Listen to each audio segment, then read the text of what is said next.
Today we're starting on a new chapter, chapter 10. I was thinking today I won't speak much on the Falshruti. Every day I think like this, but this Falshruti is always inspiring. These are the words of Bhaktivinoda Thakur. How can we just walk past them? So chapter 10 is Nitya-dharma. This is on page 200. What is it? 217. 217. You have this Jaiva Dharma in Russian? Yes. It's there. Okay. Very good. Very good. Very good. Bhaktivinoda Thakur will be very happy to hear that. When you say anything in this house, Bhaktivinoda Thakur is listening very closely. He's here. So this Jaiva Dharma is in Russian, and I'm saying for all the viewers also, this is wonderful. If ever you get a copy, you can send me, and we can keep here in our library for other people to appreciate, because it's a great accomplishment that this work is in Russian. There's so many millions of people in Russia. This is very, very special. Chapter 10, Nitya-dharma and History. Sri Harihara Bhattacharya was a professor residing in Agradweep, which is just down the road here. It's the home of Srinivasacharya. Srinivasacharya, he has his temple and place in Agradweep. It's maybe an hour's drive from here. He had accepted initiation into Vaishnava Dharma and was engaged in the worship of Bhagavan Sri Krishna in his home. But a doubt arose in his mind about Vaishnavism, which he could not dispel even after speaking to many people about it. In fact, such talk only agitated his mind further. One day, Harihara went to the village of Arkatila. Arkatila is also very close by here, and inquired from Sri Chatubhuj Nyayanatra, Nyaya Ratna, Bhattacharya Mahashai, can you tell me how long ago Vaishnava Dharma appeared? So Bhaktivinoda Thakur is so generous with us all. He's giving us all these different truths in these different chapters. In the previous chapters, we were confronting material science and civilization from Digambar, this sensual enjoyer. And now here he's going to give us the history of Vaishnavism, because it would seem like a new thing, wouldn't it? Like since Mahaprabhu's advent, it was so revolutionary. Mahaprabhu is described as being the most revolutionary preacher ever, because he's giving the most revolutionary siddhantas and tattvas. Krishna never preached love of God. Krishna yada yada hi dharmasya glaniya bhavati. He preached against the demons. He killed all the demons. Mahaprabhu doesn't kill the demons. Mahaprabhu, he gives the demons, like Jagai and Madai, particularly an opportunity to actually come to him. This is inconceivable, that the Supreme Lord should be so incredibly merciful and compassionate. Why is he so merciful and compassionate? Because he has Radha's bhav. This is why. If he didn't have Radha bhav, off with your head. It would chop your head off. But because Radha's bhav is there, then he's very compassionate. So he's saying to Chatubhuj Nyayaratna, for nearly 20 years, Nyayaratna Mahashai had laboriously studied the Nyaya Shastra. Nyaya Shastra is logical debate. This is principally what it's founded on. It's not founded on the absolute reality. It's more a jnani pursuit where you're juggling words, etc. This is what Nyaya is about. We'll come up with Nyaya later. But there's a very good glossary here, and you can see the explanation in the back of Nyaya. It's important to appreciate. But it's basically rational debate. This is what it's about. So he was concerned with that, of defeating opponents, etc. Laboriously studied the Nyaya Shastra. Consequently, he had become quite indifferent to religion. Yes, there's no juice in that Nyaya. It's just rational debate, and did not like to be bothered with religious discussions. We can imagine this mindset. Think of someone you know like that. We all know people like this, right? They just don't want to get into religion. It's too confrontational. Let it go. Let it go. No, no, no. Don't, push me into a corner like I don't want to examine my real identity. It's too much, right? So they just ignore it. So many people like this, they push it aside, or they say they're atheists or something like that. He did not like to be bothered with religious discussions. He only displayed any devotional tendency when he was performing Shakti Puja, worshipping goddess Durga. We've just described that in the last chapter. This worship of Shakti alone without Shaktiman is totally bogus. How can you worship the energy without the energetic? And I gave the example of the heat from the sun. How can you just worship the heat without acknowledging the presence of the sun? The heat is coming from the sun. You can't say the heat is separate from the sun. You can't say Shakti is separate from the person who has the Shakti, and that is Krishna, like a light. You can't say, oh, this light is just manifesting by itself. It has to have a source, an origin. I remember in the Muslim countries, in Istanbul, I would share this with many um, intellectual people because they believe that Allah means light. And I would always ask them, well, what is the source of the light? What is the origin of the light? There has to be an origin. And they hadn't even thought about it. It's like they're worshipping Durga in another form, Islam, ultimately. They're not acknowledging the origin. And the origin is that supreme. He only displayed any devotional tendency when he was performing Shakti Puja, worshipping goddess Durga. When Nyayaratna heard this question, he thought that Harihara, being partial to the Vaishnava religion, intended to embroil him in a dispute, and that it would be best to avoid such a conflict. Yes, they don't want to actually talk about God. Thinking like this, Nyayaratna Mahashai said, Harihara, what kind of question are you asking me today? You have studied the Nyaya Shastra all the way up to the Mukti Part section. Look, you know that there is no mention of Vaishnava Dharma anywhere in the Nyaya Shastra. So why are you burdening me with such a strange question? Harihara, now slightly aggravated, replied, Bhattacharya Mahashai, my forefathers have been Vaishnavas for many generations. I am also initiated with a Vaishnava mantra, and I have never had any doubt about Vaishnava Dharma. However, you may have heard that Tarka Chudamani of Vikrampur intends to uproot the Vaishnava religion, and as a result, he is preaching against it at the moment, both locally and abroad, and earning a good deal of wealth by so doing. In a meeting that was attended mostly by worshippers of Durga, he proclaimed that the Vaishnava religion is very recent and has no philosophical substance. He said that only low-class people become Vaishnavas. High-class people do not respect Vaishnava Dharma. Why is Bhaktivinoda Thakur bringing this up? Because at the time of Bhaktivinoda Thakur, the Vaishnava philosophy and religion was very much covered over. It had been submerged. It was like 100 years of darkness before Bhaktivinoda Thakur advented.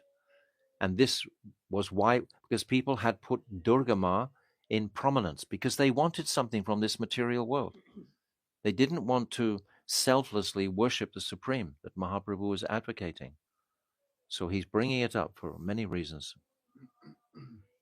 When I first heard such conclusions from a scholar of his stature, it somewhat pained my heart.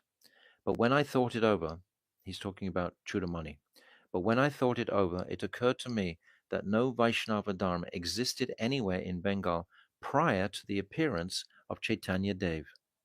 Before that, everyone worshipped Goddess Durga, and they still do, enormously, and recited the Shakti mantras.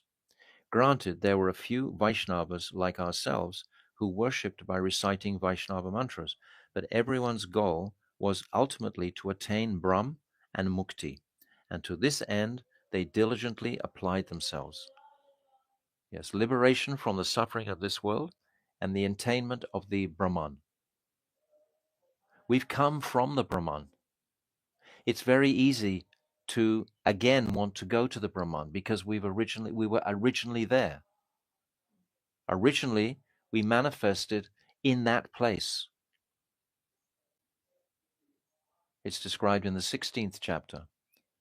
3 types of jivas: those who serve Binod Bihari in Vrindavan, those who serve Lord Narayan in Vaikuntha, and those who manifest from the Tatashta. And those in the Tatashta are manifesting from the Brahman. So we already have a sanskar. It's already there. That impersonal tendency is there within us. So it's very easy for us to be inclined back to that direction because there's a remembrance, there's some sanskar, impression. It's very deep, this Vaishnava thing that we have to cut. So much past we have to actually break to wake up this absolute reality, which is quite different to what we've thought previously. And go prior to the appearance of Chaitanya Dev. Before that, everyone worshipped Goddess Durga and recited the Shakti mantras. Granted, there were a few Vaishnavas like ourselves who worshipped by reciting Vaishnava mantras, but everyone's goal was ultimately to attain Brahm and Mukti, and to this end they diligently applied themselves. In the type of Vaishnava Dharma into which we were initiated, everyone approved of the Panchopashana system. That's worshipping the 5 principal deities: Surya Dev, Durga Ma, Shivji. Who else? Who? Ganesh, is it? And the 5th one? I said Shiva. Oh, Lakshmi Devi. Yes, thank you. Definitely Lakshmi Devi. That's what they all want. Money. But after Chaitanya Mahaprabhu's time, Vaishnava Dharma assumed a new outlook, and now Vaishnavas cannot even bear to hear the words Mukti and Brahm. We've just said this in the previous chapter. I cannot even say what they think bhakti is. Well, as they say, a one-eyed cow often strays from the herd. That applies perfectly to modern Vaishnavas. Again, Bhaktivinoda Thakur is very carefully presenting this to purify the misconceptions of this age about the Vaishnava tradition and to put it firmly back on the map. In English, we say authenticity or fidelity with faithful understanding. How do you say authenticity in Russian? It's completely fixed, you can't change it. So my question is, did this type of Vaishnava Dharma exist previously, or has it only appeared since the time of Chaitanya Dev? This is what this whole chapter is going to be about, establishing the history, the authenticity of this Jaiva Dharma. If it's got tradition and history, then we can understand its vastness. But if it's like a new religion just suddenly come, why should you have faith in that? You have to go back to the origin. This philosophy has been billions and billions and billions of years. First, it was spoken by the sun god, Vibhishwan, to his son, Likshvaku, and then coming into this world, etc. Seeing that Har was not as orthodox a Vaishnava as he had feared, Nyaya Ratna Mahashai's face blossomed with happiness. Harihara, he said, you are a true scholar of the Nyaya Shastra. You have just expressed exactly what I believe. These days, there is a new upsurge of Vaishnava Dharma, and I'm afraid to say anything against it. We must be a little cautious, because it is the age of Kali. Many worthy and respectable gentlemen have now accepted Chaitanya's doctrine. They completely disregard us and even think that we are their enemies. Amazing. He's speaking about the times today.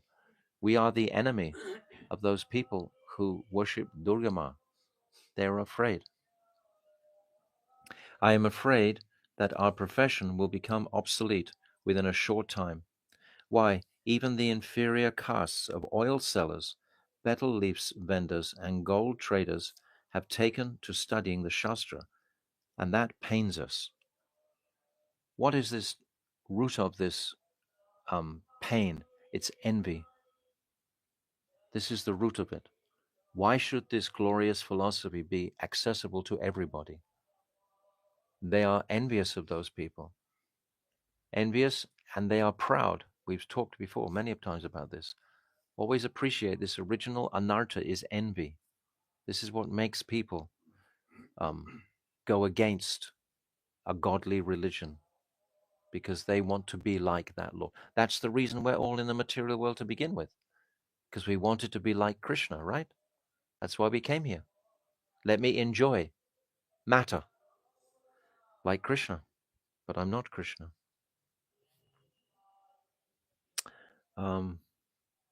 Look, for a long time, the Brahmanas had arranged things so that no other caste could study the Shastra, even the Kayashtas, who are just below the Brahman caste. Everyone was obliged to honor our words. Now people of all castes have become Vaishnavas and deliberate on philosophical truths, and this has greatly damaged the reputation of the Brahman caste. That means they're envious. Nimai Pandit is responsible for the destruction of the Brahmana Dham. Harihara Taraga Chudamani has spoken correctly, whether he has done so out of greed for wealth or after careful analysis of the situation. So we're setting a whole platform here. It's a very beautiful description that's going to come. When I hear the words of the Vaishnavas, my body burns with anger. Now they go as far to say that Sankaracharya established Mayavad Shastra on the order of Bhagavan himself, and that the Vaishnava religion is eternal. The religion that sprung up not even 100 years ago has now become beginningless. How amazing! It is said, the benefit which is meant for one man is enjoyed by another. Ignorance. They are so ignorant because they haven't dived into the truths. They've just seen the surface, the superficial situation, particularly the Brahmins. And the Brahmins are not going to be respected so much unless they are real Brahmins. That means a Vaishnava Brahmin. If they're just a caste Brahmin, it means like a smarta Brahmin. They're going to lose their respect. Just like Srila Bhaktisiddhanta Saraswati preached very boldly against this. They tried to kill him at Paramatala. They tried to stone him to death. So the Brahmins were very disturbed by this. It was like taking away their wealth, taking away the popularity of their temples with people coming there. Because it seems like the poorer class of people were more easily able to access these truths because they had nothing to lose. They only wanted the absolute truth, and Mahaprabhu was giving the absolute truth. And they chanted the Mahamantra, and they felt great ecstasy coming through immediately. And not being envious, they could embrace these truths. But the Brahmins, they were blocked, checked.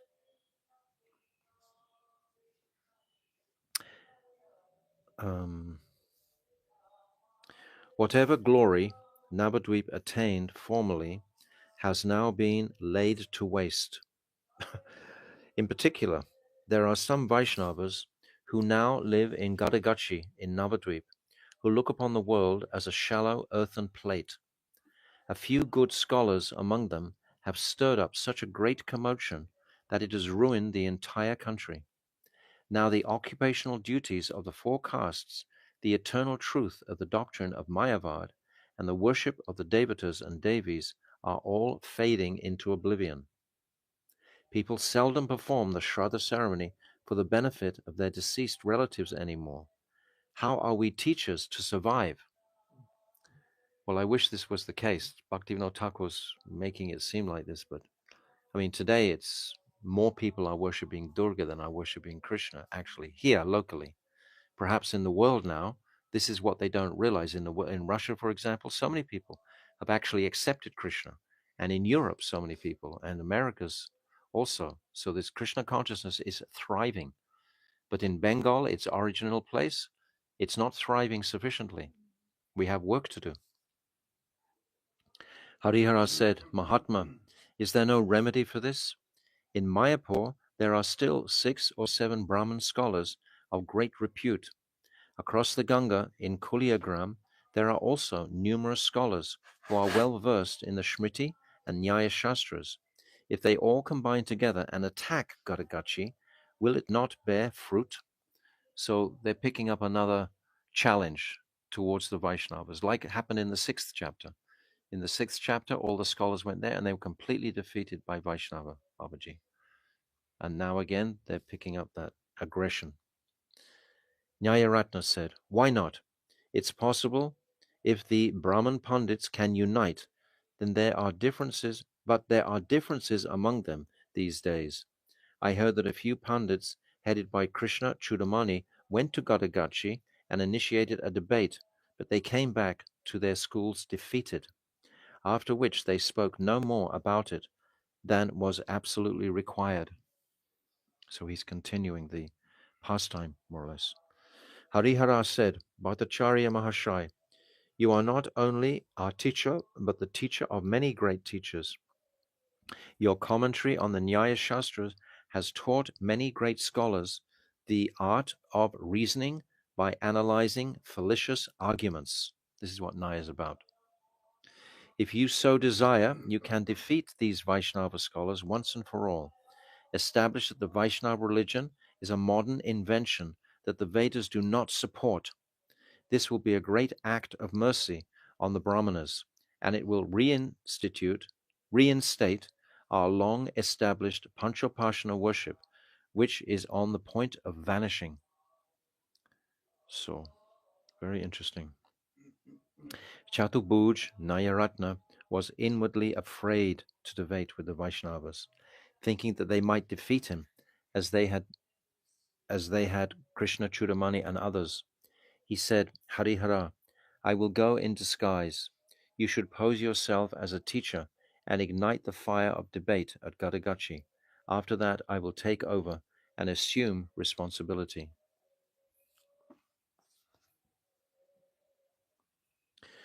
Harihara said happily, I will certainly carry out your order. Next Monday, we will cross the Ganga and attack them, invoking the name of Mahadev for auspiciousness. Monday arrived. While they were still pondering over this matter, 3 professors, Harihara, Kamalakanta, and Sadashiva, met Sri Chatubhuj Nayaratna at his home in Arkatila and escorted him across the Ganga to Godruma.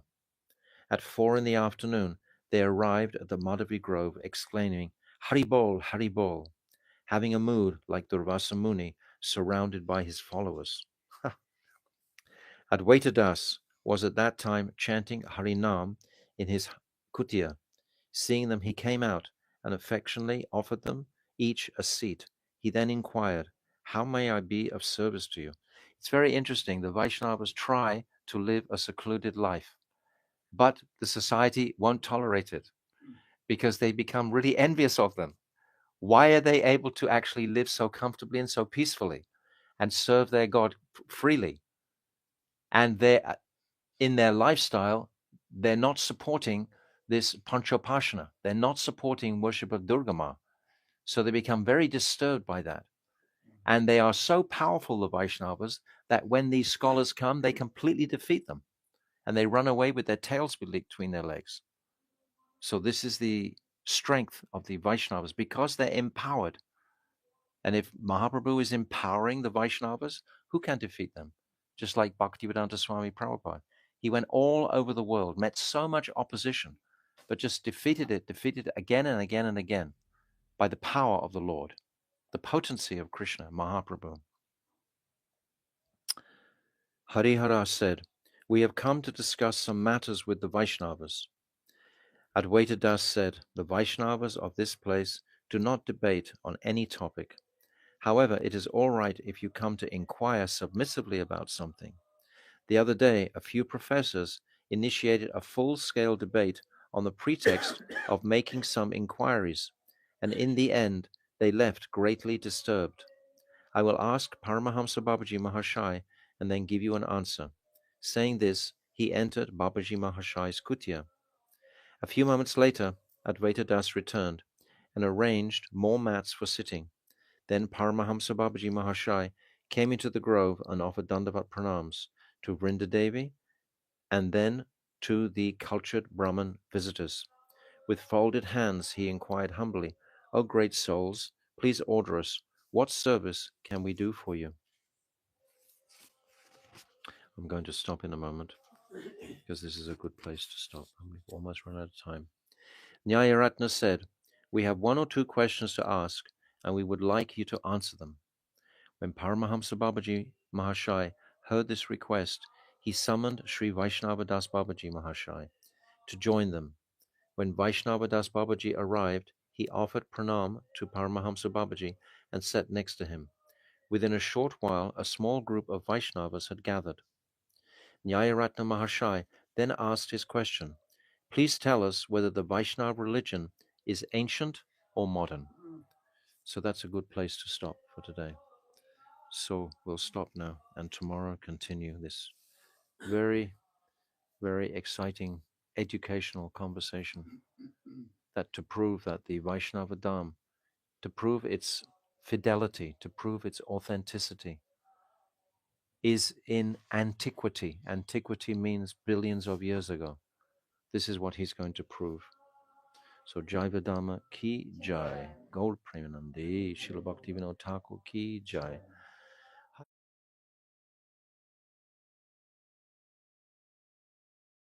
So we come back to chapter 10, and today I was reading the beautiful notes that were written actually by Navadvip Prabhu. He was a scholar who translated the first 12 chapters of this Jaiva Dharma, and he got right into it very deeply. So he's describing the different meanings of the names of all the different personalities in each chapter. And for example, it's on the WhatsApp, the explanation.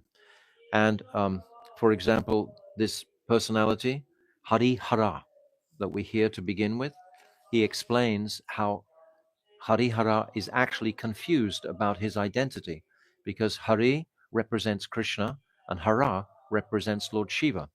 So he's like in a quagmire between the two. He's not fully faithful to the Vaishnava principles, and he follows the Panchopashana. The Panchopashana we discussed yesterday, that's Surya Dev, Ganesh, Shakti or Durga Ma, Vishnu, and Shivji, these five.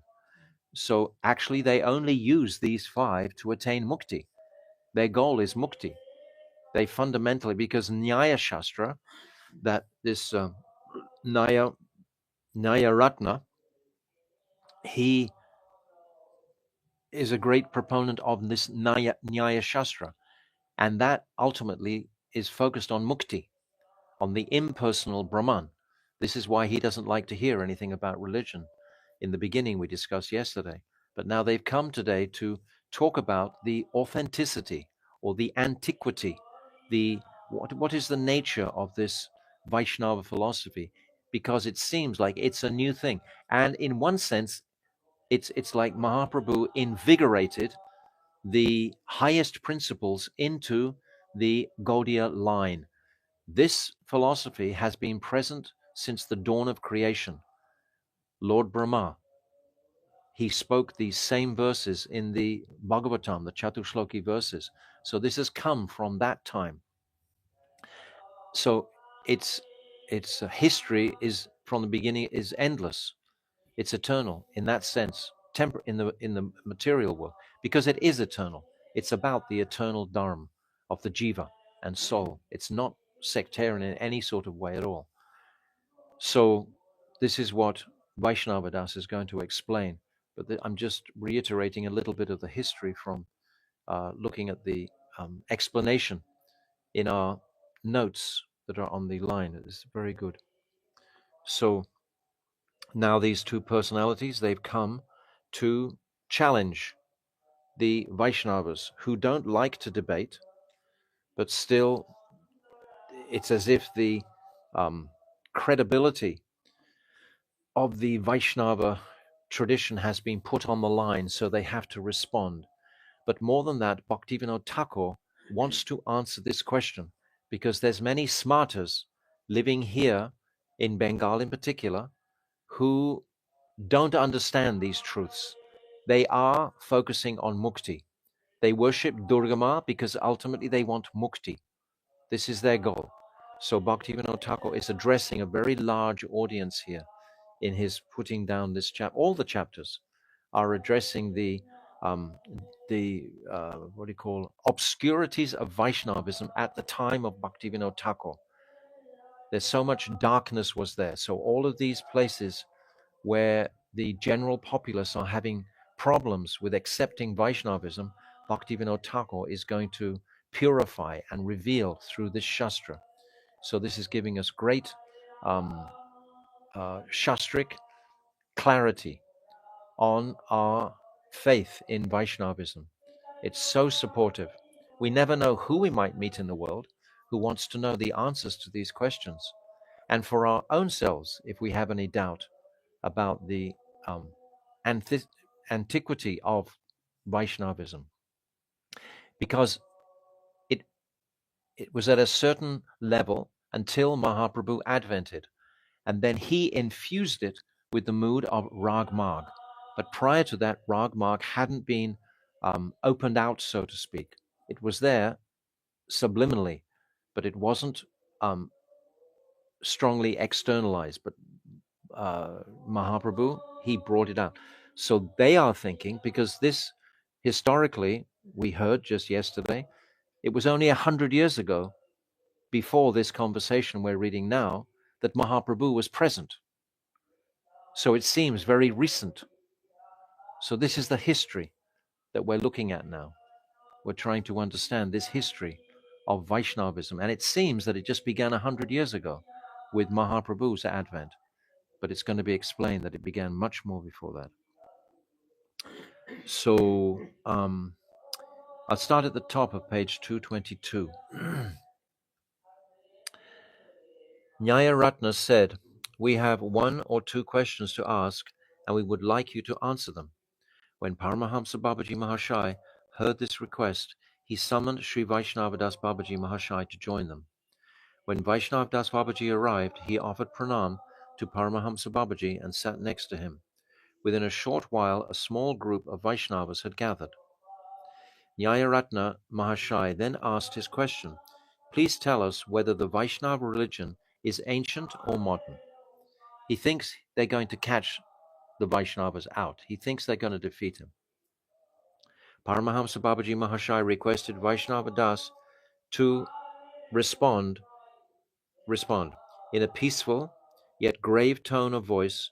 Vaishnava Das said, "The Vaishnava Dharma is Sanatan, everlasting, and Nitya, eternal, because it begins even before the advent of Lord Brahma. It's always been in existence. It's the understanding of the relationship between the Jiva and Krishna and the external energy. So it's eternal, it's everlasting." Nyayaratna, I see that there are two types of Vaishnava Dharma. One maintains that the Paratattva, known as Brahm, is formless and devoid of qualities. However, since there is no question of worshipping a formless object, sadhaks first imagine Brahm to have some form, and then they worship that. This worship is only needed to purify the heart, and when the heart is purified, knowledge of the formless Brahm arises. That is a big sentence. That's a big statement, because this is what most of the smartas believe. They believe that they might have a form of Durga Ma, for example, but only with the purpose of achieving the formless form of the Lord. They only utilize it for that purpose, not to actually embrace the real form of the Lord. They don't believe in the real form of the Lord. They believe the Lord is formless, like Mukti, like Brahman. Brahman has no form. It's just the energy of the Lord. At that point, there is no longer any need to continue the worship of form. The forms of Radha and Krishna, Ram and Nrsimha are all imaginary and are byproducts of Maya. When one worships these imaginary forms, knowledge of Brahm gradually awakens. So they're very stubbornly holding to the idea that the formless manifestation of the Brahmajyoti, the impersonal Brahman, is that place of highest worship, mukti, because it's about the jiva attaining something. He doesn't have to give love. He doesn't have to serve anything. It's a selfishly motivated ultimate objective, just to be immersed in shantaras with no difficulty, no problem. Na sochati, na kanchati. When one worships these imaginary forms, knowledge of Brahm gradually awakens.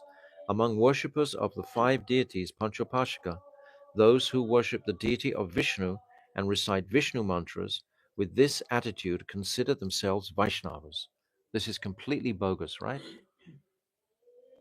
They worship the Vishnu with a Vishnu mantra like Harihara. Harihara himself. He is thinking he's a Vaishnava, but actually he worships the Panchopashana with the objective to merge into the impersonal Brahman. That's his objective. This is not a Vaishnava, truly. In the second type of Vaishnava Dham, Bhagavan Vishnu, Ram, or Krishna is accepted as Parabrahm, possessing eternal forms. When the sadhak worships one of these particular forms with the corresponding mantras, he obtains eternal knowledge of the specific deity whom he worships and receives the mercy of that deity. According to this view, the doctrine of impersonalism is Mayavad, which is a misconception that Sankar has propagated. Now tell us which of these two types of Vaishnavism is everlasting and eternal. So he hasn't quite got it right. The second time, he's almost got it right, but not quite. Vaishnava Das. The second of these is the real Vaishnava Dharma, and it is eternal. The other is Vaishnava Dharma in name only. In reality, this pseudo Vaishnava Dharma is opposed to real Vaishnava Dharma. It is temporary and has originated from Mayavad doctrine. Nyayaratna. I understand that in your opinion, you see, he's saying it's his opinion only. The only true Vaishnava Dharma is the doctrine that you have received from Chaitanya Dev. You do not accept that the worship of Radha and Krishna, Ram or Nrsimha constitutes Vaishnava Dharma and in and of itself. You only accept the worship of Radha and Krishna or other deities as Vaishnava Dharma if it is conducted in accordance with the ideology of Chaitanya. Is this not so? It is a fine idea, but how can you claim that this type of Vaishnava Dharma is eternal? In other words, if this mood of Mahaprabhu, that Mahaprabhu has manifested and given this teachings, especially in Shikshastikam, etc., is something happened. I'm just going to read. Oh, missed it. Couldn't read that post. I hope it's all still operating. The Wi-Fi's been a little bit shaky lately. You can send me a message if it's not good.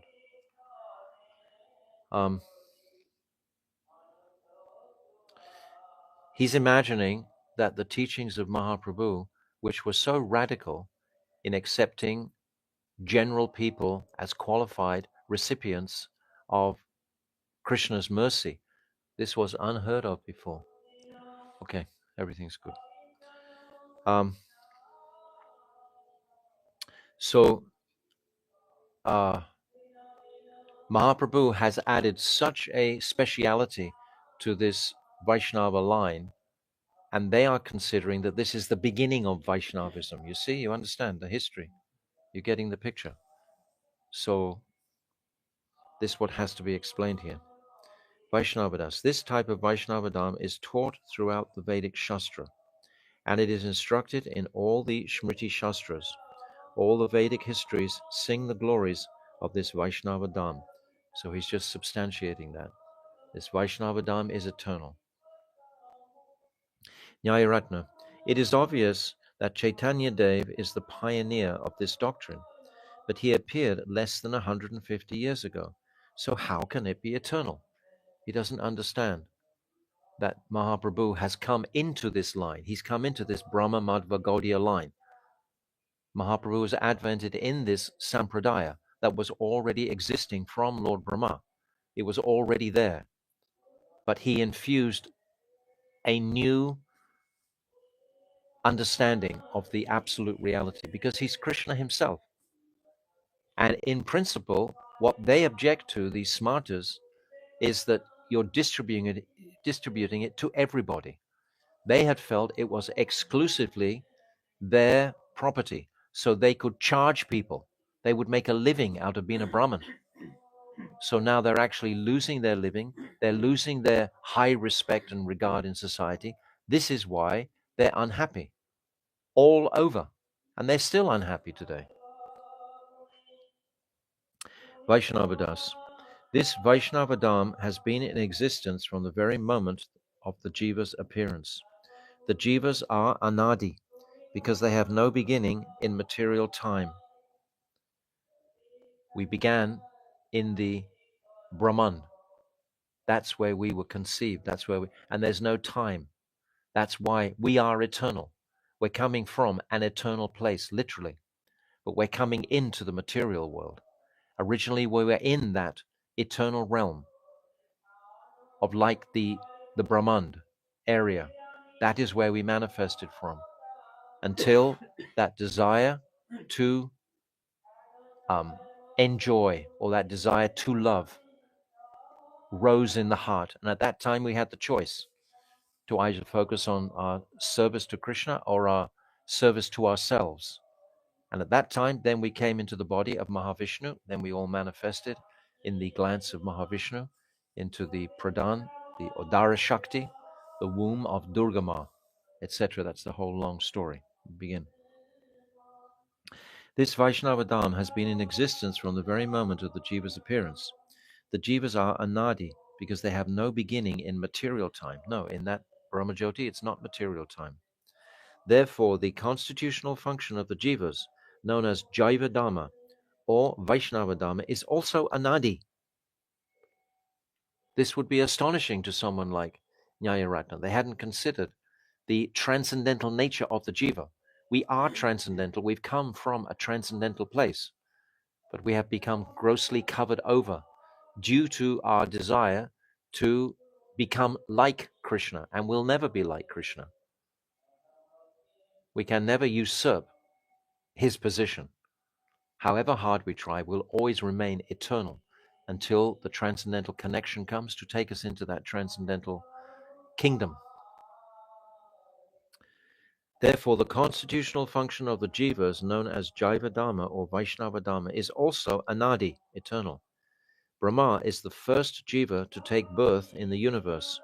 As soon as he appeared, the Vedic sound vibration, which is the basis of Vaishnava Dharma, also became manifested. This is recorded in the 4 essential shlokas of Srimad Bhagavatam 2:9:33 to 36, known as the Chatushloki. This is also mentioned in the Mundaka Upanishad, Brahma Devanam Pratama Sambhuva Vishvasya Kartya Bhuvanasya Gopta Sa Brahm Vidyam Sarva Vidya Pratishtam Atharvaya Jyesta Putraya Praha.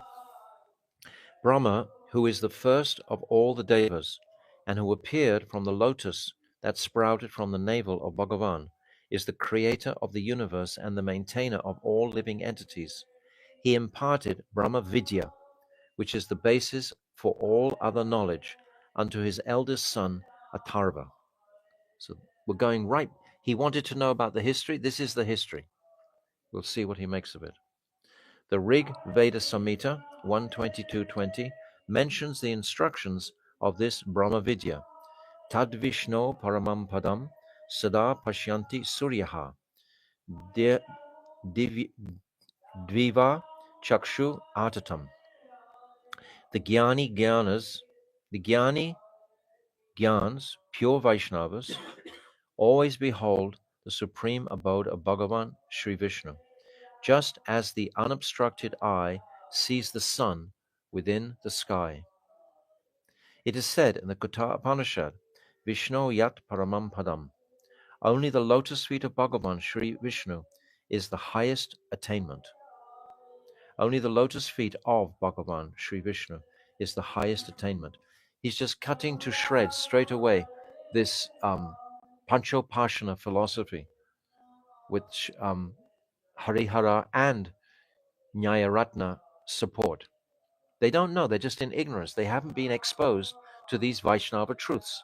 Therefore, they have concluded what they've concluded. It's not that they're bad people or anything like that. They just haven't been educated.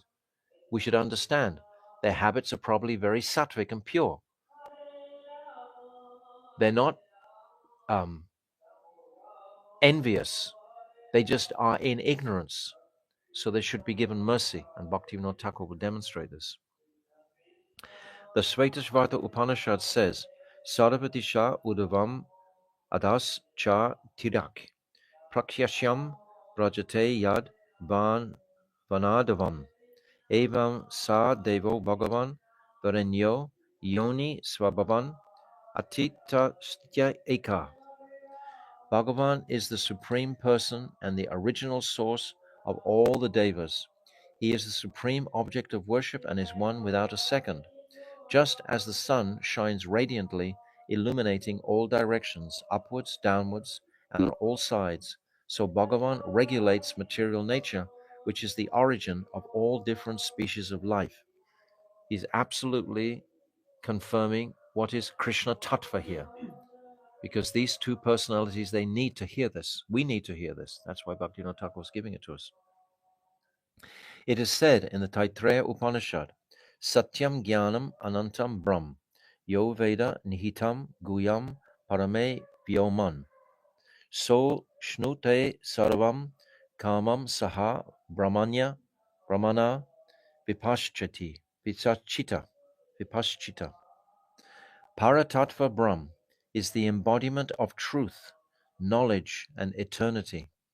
Although that Parabrahm is situated in the spiritual sky, he is hidden in the sky of the hearts of all living entities. One who knows Ishvara, who is situated within as the indwelling supersoul, attains the consummation of all his desires in contact with that all-knowing Ishvara. How beautiful. These verses are so beautiful that he's giving. Nyayaratna. The Rig Veda states, Tad Vishnu Paramam Padam. They see the supreme abode of Vishnu. How can you say that this doesn't refer to the Vaishnava Dharma that is included in the Mayavad doctrine?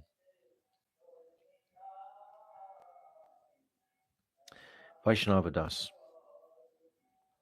Actually, this is going to go into quite a discussion, so I don't want to go over. I'll just read the next paragraph. Vaishnava Das. The Vaishnava Dharma that is included within the scope of Mayavad rejects the conception of eternal servitorship to Bhagavan. He's referencing, if you chant the Vishnu mantra, and Vaishnava Das has already said that this is actually ultimately a Mayavad conception, because you want to merge into the Brahman. It's not giving the personal context. So this is his question, that if the Rig Veda is saying that they see the supreme abode of Vishnu, how do you know that that's the abode of the form of Vishnu, or is it the impersonal form of Vishnu? This is what he's questioning. Understand? The Vaishnava Dharma that is included within the scope of Mayavad rejects the conception of eternal servitorship to Bhagavan. They don't serve. Serving is the symptom of love. The Mayavad doesn't love. He doesn't serve. He's self-serving. He's not serving him. He's not serving anything external. So he doesn't have love. He has self-love, which will put him into the Brahman conception. The Mayavadis believe that when the sadhak acquires knowledge, he attains the status of Brahm. However, where is the question of service if one becomes Brahm? It is said in the Katha Upanishad, this is what we just said. Where is the service if you become Brahm?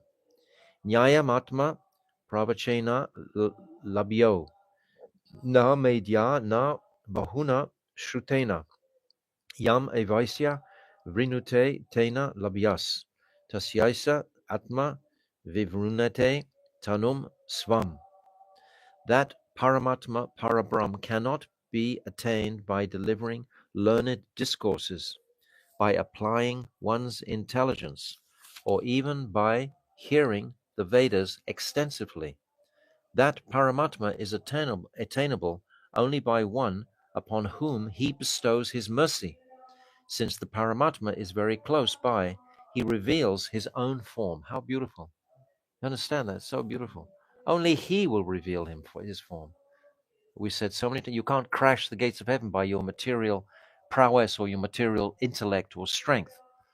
It has to be mercifully bestowed by our Guru Vargya. The only true religion is the constitutional function of service and surrender. There is no other means to attain Bhagavan's mercy and thus see his eternal form.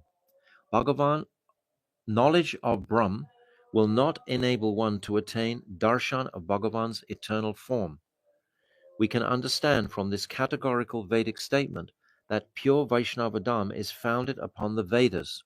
All the Vedas sanction that the Vaishnava Dharma that Sriman Mahaprabhu all the Vedas sanction the Vaishnava Dharma that Sriman Mahaprabhu taught. There is no room for doubt in this regard. So we'll stop there for today. But this is very beautiful, very powerful. Vaishnava Das is really giving, because he's able to, because these two people are educated to some degree in the precepts of scripture. Even though it's a Mayavad scripture and a Mayavad doctrine they've been holding, which is the attainment of mukti, still their minds are reasonably steady. So he can give them conclusive knowledge in this regard. You couldn't say this sort of knowledge to some idiot on the street who's just like a hedonistic enjoyer. They wouldn't understand what you're talking about. But these two Brahmins, they can. They can understand this knowledge. They can understand Shastra. When they're hearing the quotes of Shastra, it registers with them. They acknowledge. They know the background. Okay. Very beautiful. So we'll continue tomorrow. Jaiva Dharma ki jai. Srila Bhaktivinoda Thakur ki jai. Ananta Kota Vaishnava Vrinda ki jai. Gaur Premanande Hari Hari Bol.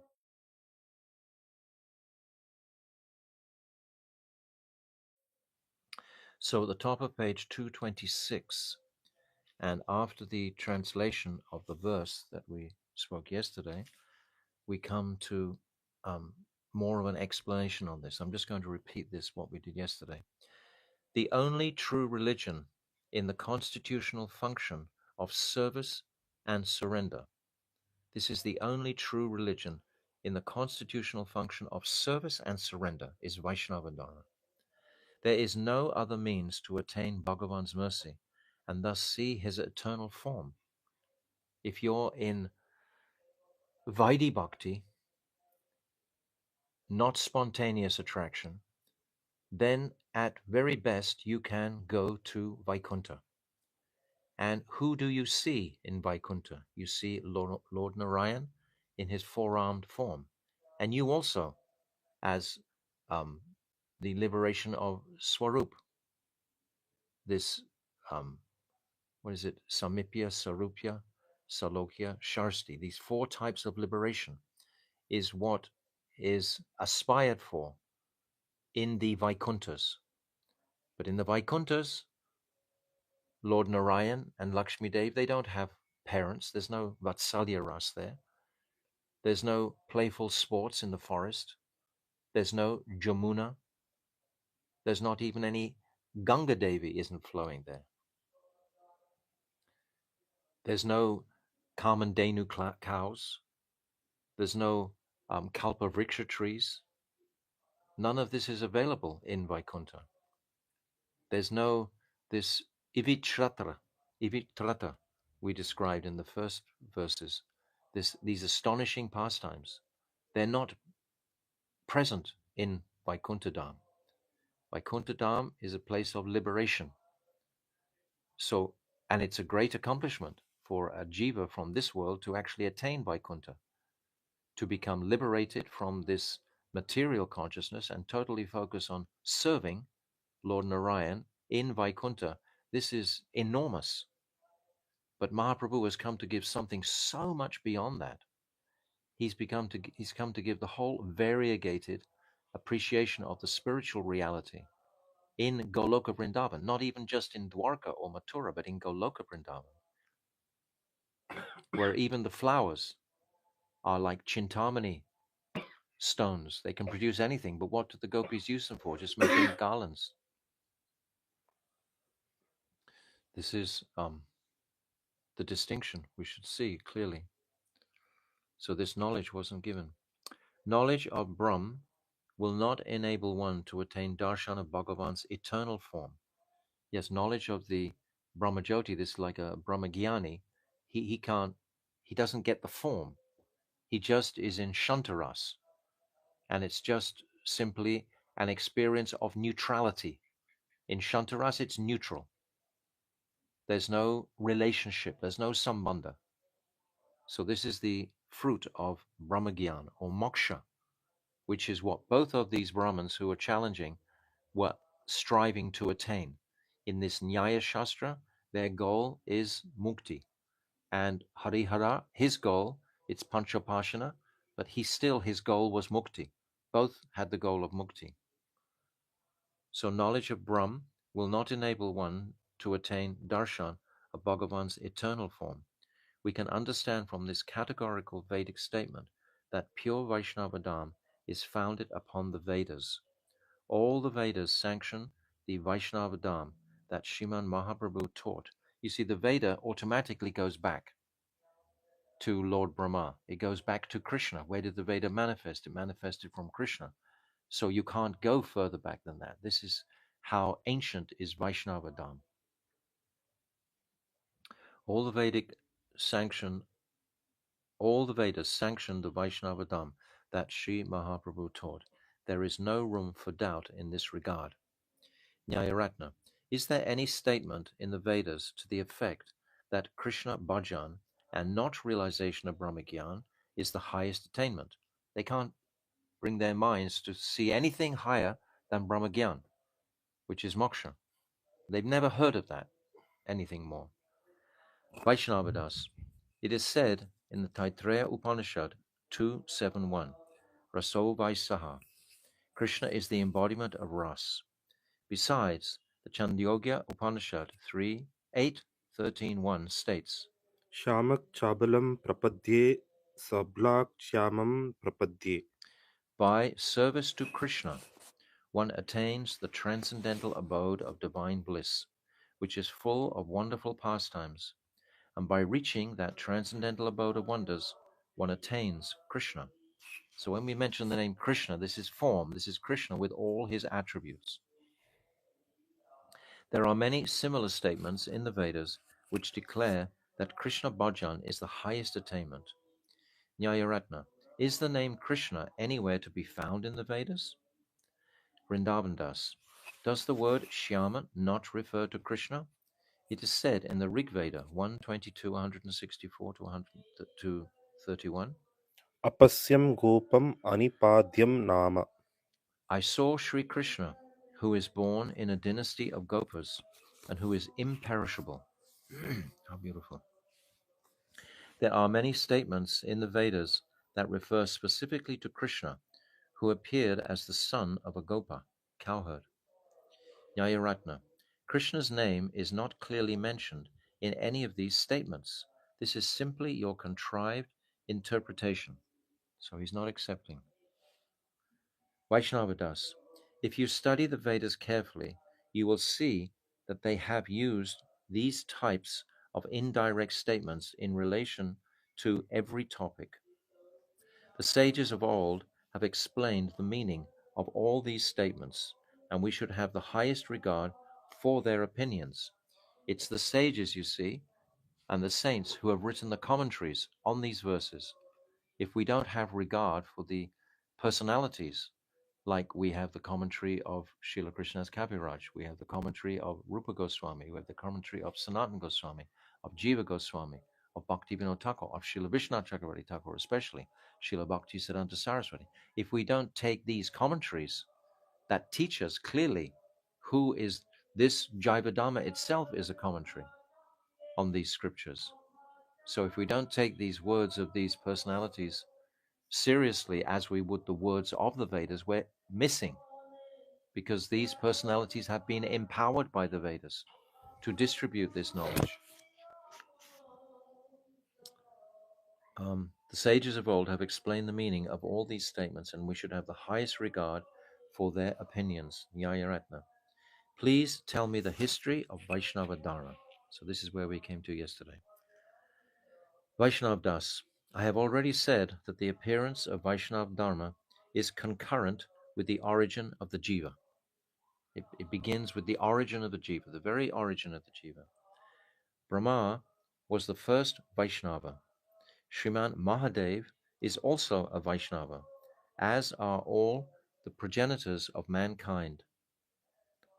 Sri Narad Goswami, who was born from the mind of Brahma, is a Vaishnava. This clearly verifies that Vaishnava Dharma is not a recent development, but has been prevalent from the very beginning of creation.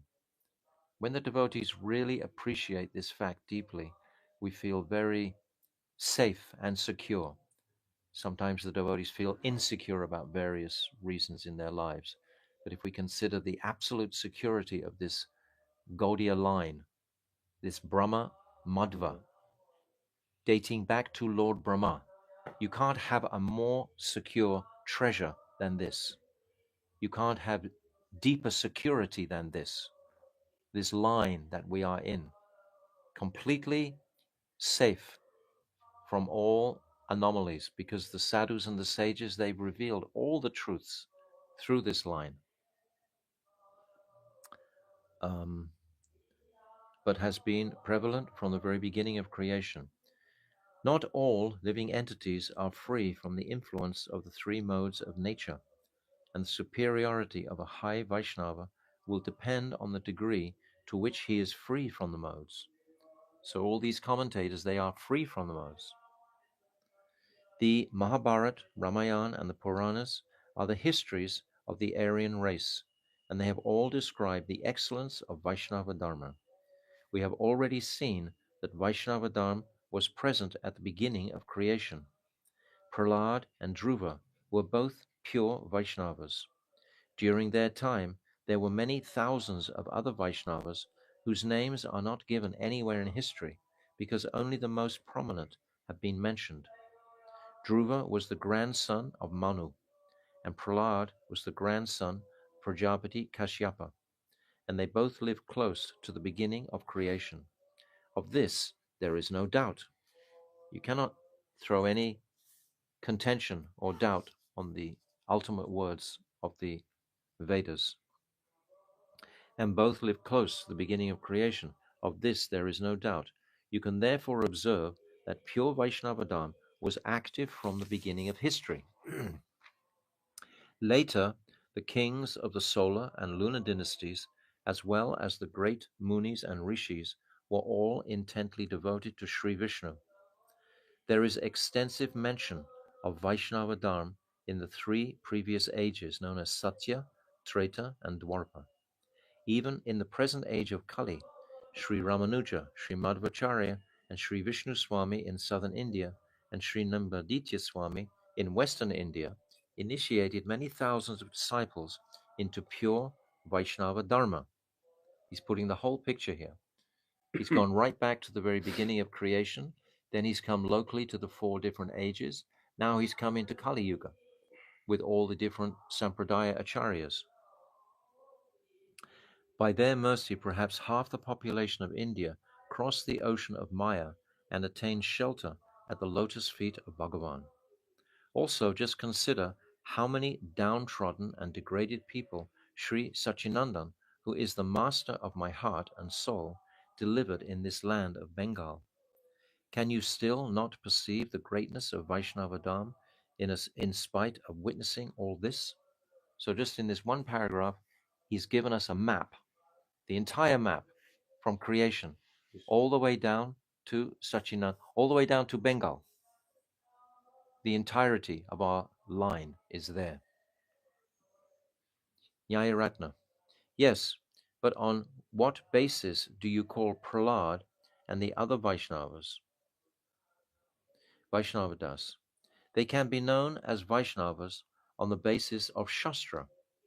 Prahlad's teachers, Sunda and Amarka, wanted to instruct him in Brahmagyan, contaminated with the doctrine of Mayavad, but he rejected their teaching, realizing that Harinam is the essence of all education. You see, this is the same teaching as Mahaprabhu. Harinam, Harinam, Harinam eva kevalam, kalo nasteva nasteva gatiya anyata. This was his message, to preach the glories of Nam.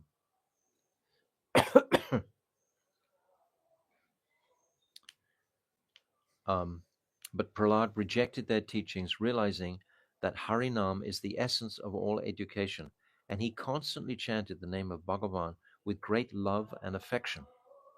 So Prahlad's activities were just the same as those proclaimed and glorified by Sachinandan Gaurahari. He's telling us Harinam, Harinam, Harinam eva kevalam.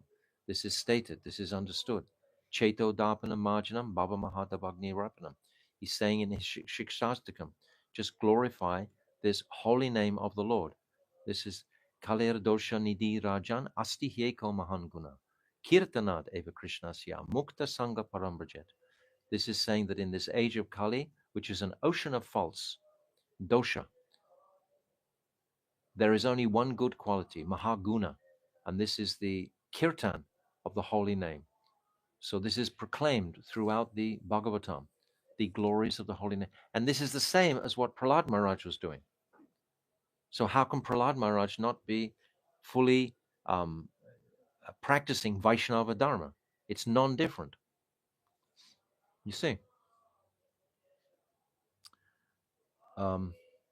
Understand such under such circumstances, there can be no doubt that Prahlad was a pure Vaishnava. The truth is that one cannot understand the underlying essence of the Shastras without impartial and minute investigation. In other words, he's saying to them, do your homework. Why have you come here making this question? You haven't investigated.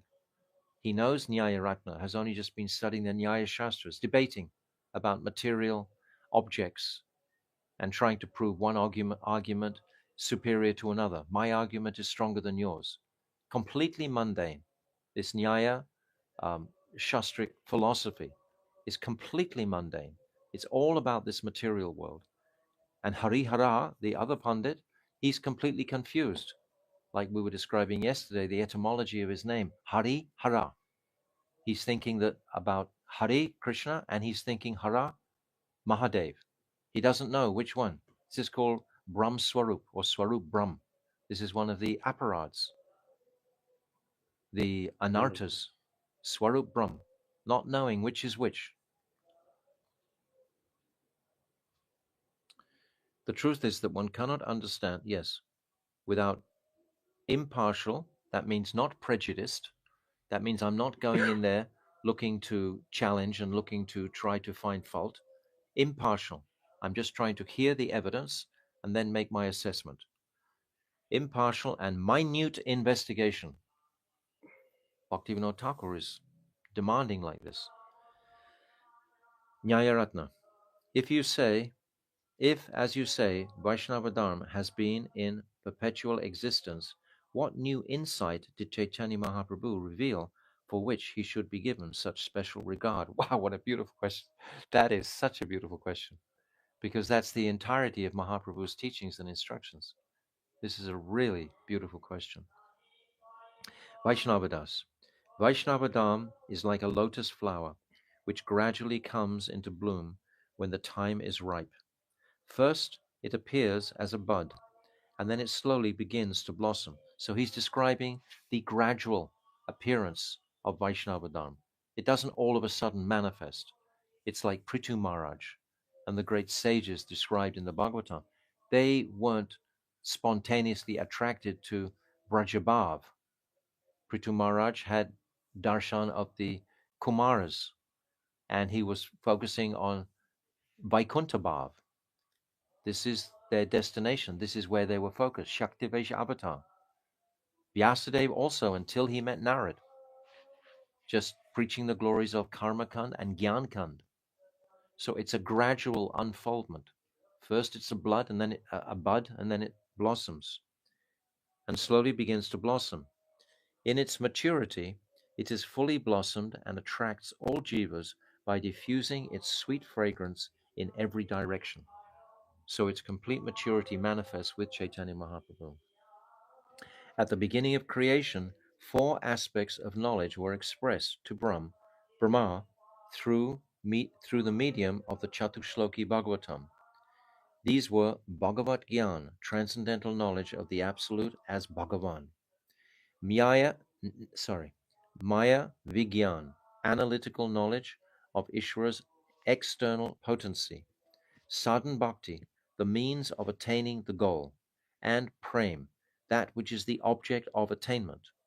These four elements were manifested in the jiva's hearts as the sprout of the lotus flower of Vaishnava Dharma. These were the beginnings. This is the beginning. These four Purusarthas in this sense were the beginning that Lord Brahma was describing. This is why from that time the principal focus has been on moksha. You remember in the 8th chapter of the first canto, when Bhishma Dev is or 9th chapter, when Bhishma Dev is leaving his body, all the rishis and sages are there, and they know the extraordinary greatness of Bhishma Dev, and they all are thinking, it's described, that he attained moksha. They don't know that he actually went even further. He attained Vaikuntha, which is higher than that. But he is a rare soul to attain Vaikuntha. So understand what was the Purusartha principally previously. See the whole history. And then only can we appreciate the greatness and extraordinary uniqueness of Chaitanya Mahaprabhu.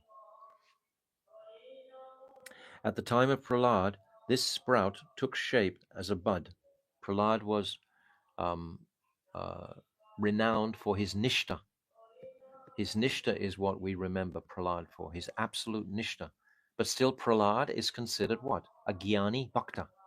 That means he sees Krishna in a form of Aishwarya. He perceives Krishna in all his greatness. My Gurudev often used to describe Nrsingadev could have manifested as a mosquito. Prahlad Maharaj would have worshipped him in just the same way. The Supreme Personality of Godhead can do anything. And he didn't offer Lord Nrsingadev a glass of water after he had killed so many demons. There was no mood of personal seva because he was a Jnani, but he was thinking that, oh, my God has everything. I don't need to offer him. I don't need to even fan him. I don't need to perform any direct seva like that because he's already fully complete. This is the consciousness of a Jnani Bhakta. Jad Bharat is the same. Bharat Maharaj, same. The Jnani Bhaktas. They're not beyond the place of Vaikuntha. Therefore, when we realize this, then we realize how extraordinary is this goal of Vrindavan Dham, of service to the kingdom of Vrindavan, service in Vatsalya or Sakya Prem, these prems, or Madhurya Prem, within that realm. It begins with Ayodhya, with Lord Ram, and then gradually that's also in Madhurya Dham, because Lord Ram has parents, etc. Narayan has no parents. No one in Vaikuntha has parents. No one's born in Vaikuntha. Everyone's eternally existing there. So how can they be these achintya, these inconceivable? They don't happen there. It's so different. But it's liberating from the material world. So people are suffering in the material world, so they think, I'll take anything just to get out of the suffering of the material world. Yes, I'll take this greater liberation state in Vaikuntha. Because they don't know more than that. What he's describing here is the current of bhakti, coming from a bud to blossoming to maturity. He's going to describe now Mahaprabhu. These were Bhagavat Gyan. Oh, yeah, I've read that already. Sadhan Bhakti, the means of attaining the goal, and Prem, which is the object of attainment. Yes, there is Vaikuntha Prem. Vaikuntha Prem is there, which is an extraordinary Prem. It's a Prem where you have great attraction and a desire to serve in a mood of Aishwarya, not in a spontaneous mood, in a mood following the regulative principles. You're going to serve the Supreme Lord. That's the condition of Vaikuntha. These four elements were manifested in the Jiva's hearts as the sprout of the lotus. Oh, I've read that also. At the time of Prahlad, this sprout took shape as a bud, which gradually began to blossom in the period of Vedavyas Muni, and developed into a flower at the time of Ramanuja, Madhva, and the other Sampradaya acharyas. You see, it still hasn't opened yet. It's still in a bud, Blossoming. blossom form. Upon the appearance of Sriman Mahaprabhu, Vaishnava Dham became the fully blossomed flower of Prem and began to attract the hearts of all jivas by spreading its enchanting sweet fragrance. Remember the pastime of Jagai and Madai? When Yamaraj and Shivji and Ganeshji were all witnessing this pastime, they began such a tumultuous kirtan in Swagaloka.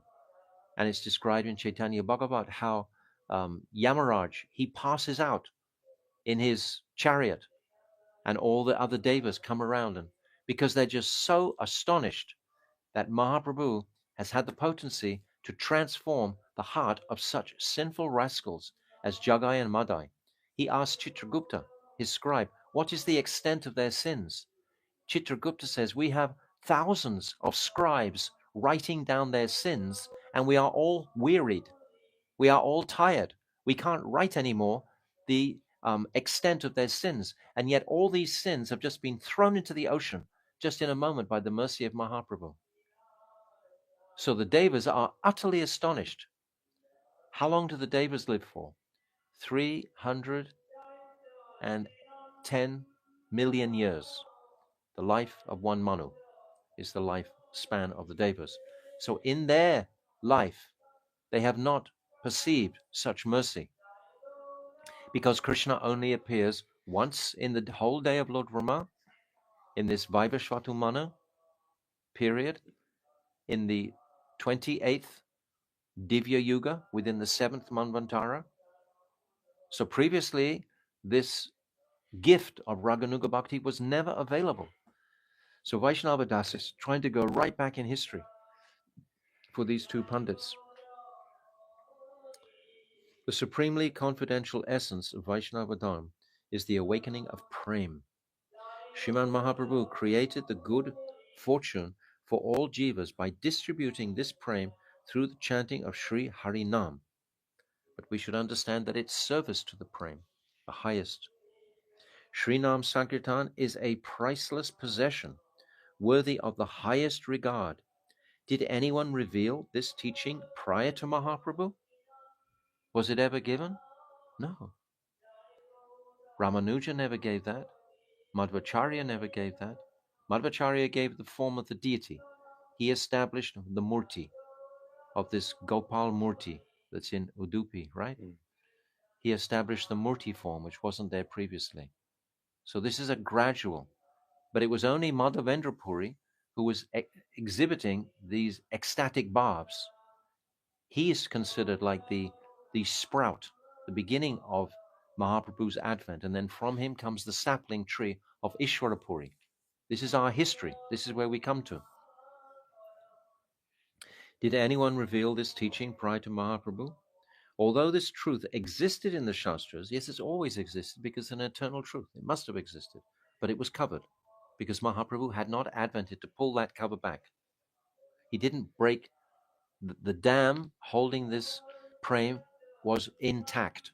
But Mahaprabhu and Nityananda Prabhu, they break the dam and they inundate the whole world with this dam of prem. Although the truth existed in the Shastras, there was no radiant example of it that could inspire the ordinary jivas to practice it in their own lives. Unless you see the example, you will not believe that it's a reality. Unless you meet a Mahabhagavat in your life, you will not really in your deepest heart believe in the greatness of the Mahabhagavats. It's like I often give the example, if you've never seen a ghost, you never quite believe in them. But if you've seen a ghost, you know the reality of them. And if you've seen a Mahabhagavat, you know that they are not from this world. Therefore, you know automatically this world is temporary. From just the very moment of darshan of a Mahabhagavat, you have the awareness that this person is from another world. So this temporary material world is not the sole focus, or should not be given the sole focus of our attention, that there is a supreme transcendental world. And that person who comes from that transcendental plane is carrying the potency from that transcendental world. This is like Mahaprabhu is even more than this, because Mahaprabhu is Krishna directly himself. Indeed, before Srila Mahaprabhu, had anyone ever plundered the storehouse of Prem Ras and distributed it in this way, even to common men? Wow, Bhaktivinoda Thakur is covering so much ground in each paragraph. Boom, boom, boom, boom. Really incredible, incredible chapter here. Nyayaratna. Nyayaratna. All right, but if kirtan is so beneficial, why do learned pundits not hold it in high esteem? Why have the pundits been obstructed? We know why, because they're proud. If they have that pride, they can't enter. Vaishnav Das. The meaning of the word pundit has become perverted in the present age of Kali. Panda means the intelligence of one who is enlightened by knowledge of the Shastra. And the word pandita really refers to one who has such intelligence.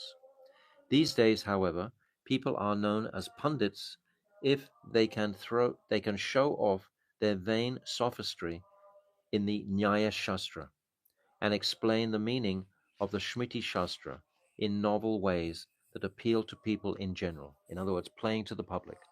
This is what the Nyaya pundits are doing. They're having public debates and they're proving how intellectually brilliant they are, how they can pull this and this and juggle this. This is what they're doing. Really, really boring. No connection with transcendence. How can such pundits understand or explain the meaning of Dharma and the true purport of the Shastra? That can only be realized by impartial analysis of all the Shastras. So how can anyone obtain it through the intellectual wrangling of Nyaya? Trying to make something transcendental from something that's completely material. It's the same analogy. You're trying to make fire from lots and lots and lots of wood, but none of the pieces of wood are on fire. So it'll never ignite. You can have a huge mountain of wood. It'll never get on fire until another piece of wood from that transcendental world, so to speak, that is on fire. Doesn't matter how much big your fire is, it's still all useless. None of it is going to ignite. The fire is inside all of wood. It's there in potential, but it will never ignite until another piece of fire touches it. The truth is that in Kali Yuga, those who are known as pundits are expert at deceiving themselves and others by arguing uselessly. Yes, they've deceived themselves. Like these two men, they appear very sincere, and to themselves they are, but they've deceived themselves because they haven't taken the greater wealth, the greater gifts. And others by arguing uselessly. Assemblies of such pundits engage in heated debates over inconsequential matters, but they never discuss knowledge of ultimate reality, knowledge of the jiva's relationship with the absolute truth, the supreme goal for the jivas, or the method for attaining that goal. We see this today, even amongst devotees. On Facebook, you have some tremendous, heated argument, but it's not actually focused on how can devotion manifest in my heart. It's focused on how can one apparent scholarly Vaishnava defeat another scholarly Vaishnava. Doesn't it go on like that? These kind of debates that happens. And Vaishnava Ninda. Vaishnava Ninda also along with it, yeah, just to completely cripple those Vaishnavas' opportunity. Yes, true. But these and big, very important issues are coming, this and this and this and this. But it's not about connecting with transcendence. It's not about the beauty of Sri Vrindavan and Krishna's pastimes. It's not trying to melt the heart with the sweetest bhakti that is available. My Gurudev, he gave this. When my Gurudev came, he didn't try to cut those jungles. He just fluently gave bhakti ras. And tomorrow's his appearance day. That's why I said it. Or the method for attaining that goal. One can only understand the real nature of prem and kirtan when he discerns the truth of these matters. Nyayaratna. Yes, once we understand the absolute truth, then we have no time for anything less than the truth. Nyayaratna. All right, I admit that there are no qualified pundits these days, but why don't high-class brahmanas accept your Vaishnava Dharma? Brahmanas are situated in the mode of goodness. See, he's thinking that just by nature, because I'm born in a Brahmin family, I'm automatically in the mode of goodness. He's a smarter Brahmin. Nyayaratna is a smarter Brahmin. That's who he's thinking, I am Brahmin by birth, but not by qualification, because he hasn't made sufficient investigation and inquiry into these ultimate truths. But why don't high-class Brahmanas accept your Vaishnava? Brahmanas are situated in the mode of goodness, and they are naturally inclined to the path of truthfulness and exalted religious principles. So why is it that almost all Brahmanas are opposed to Vaishnava Dharma? He's making a big blanket statement, which is going to be refuted, because it's not all Brahmanas who think like that. Vaishnav Das will explain. Vaishnav Das, you are asking the question, so I'm compelled to answer. Although Vaishnavas are naturally opposed to criticizing others, I will try to answer your last question if you will not feel pain and anger at heart, and if you sincerely desire to know the truth. This is the qualification, Tadvini pranipatena, pranipashena, sevaya, that by service and submission, pranipat, this submissive inquiry, tadvidi pranipatena, praniprashnena, these questions in a mood of pranipat, in a mood of surrender. So Vaishnava Das now, you see, he's not just debating Vaishnava Das. Vaishnava Das is a great Vaishnava. He wants to transform the hearts of these pundits. He wants to do more than just defeat them in debate. He has compassion for them. He's a Vaishnava. This is the real Vaishnava. A pundit or a lesser Vaishnava will simply think, oh, this is an opportunity to prove the potency of the Vaishnava teachings, and I will defeat this man. But no, the real Vaishnava, the Madhyam or the Uttam Madhyam, he wants to purify the heart of those people who are debating and give them an opportunity.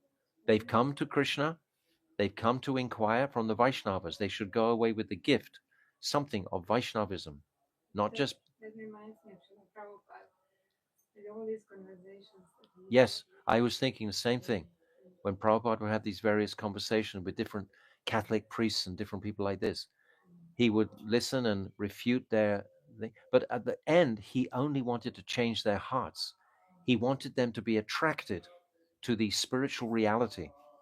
Why would a Vaishnava want less than that? The smarter Brahmins and the Brahmins, they are, and the Nyaya Shastric pundits, they just want to be in that material world. It's such a difference. One is with love, and one is with like the false ego. Arrogance. Arrogance. Arrogance, yes. Nyayaratna, come, what may, our study of the Shastra has imbued us with a fondness for tranquility, self-control, and tolerance. You know, this is exactly what Digambar just said in the last chapter. When Advaita Das Babaji confronted him, he says, I want to say something. Will you be angry? Remember? And Digambar said, oh, I am not angry. I'm tranquil because I'm practicing this Tantra Shastra. And now Nyayaratna is saying the same thing. They want to be like this. There is no question of not being able to tolerate your words. Exactly what Digambar said in the last chapter. It's very beautiful. Please speak openly and without hesitation, and I will certainly respect whatever is reasonable and good. Vaishnavadas, please consider that Ramanuja, Madhva, Vishnu Swami, Nimbaditya were all Brahmanas, and that they each had thousands of Brahmana disciples. In Bengal, our Sri Chaitanya Mahaprabhu was a Vedic Brahmana. Our Nityananda Prabhu was a Radhaya Brahmana, and Advaita Prabhu was a Varendra Brahmana. Our Goswamis and Mahajans were almost all Brahmanas. Thousands of Brahmanas, who are the very pinnacle of the Brahminical lineage, have taken refuge of Vaishnava Dharma and are propagating this spotless religion in the world.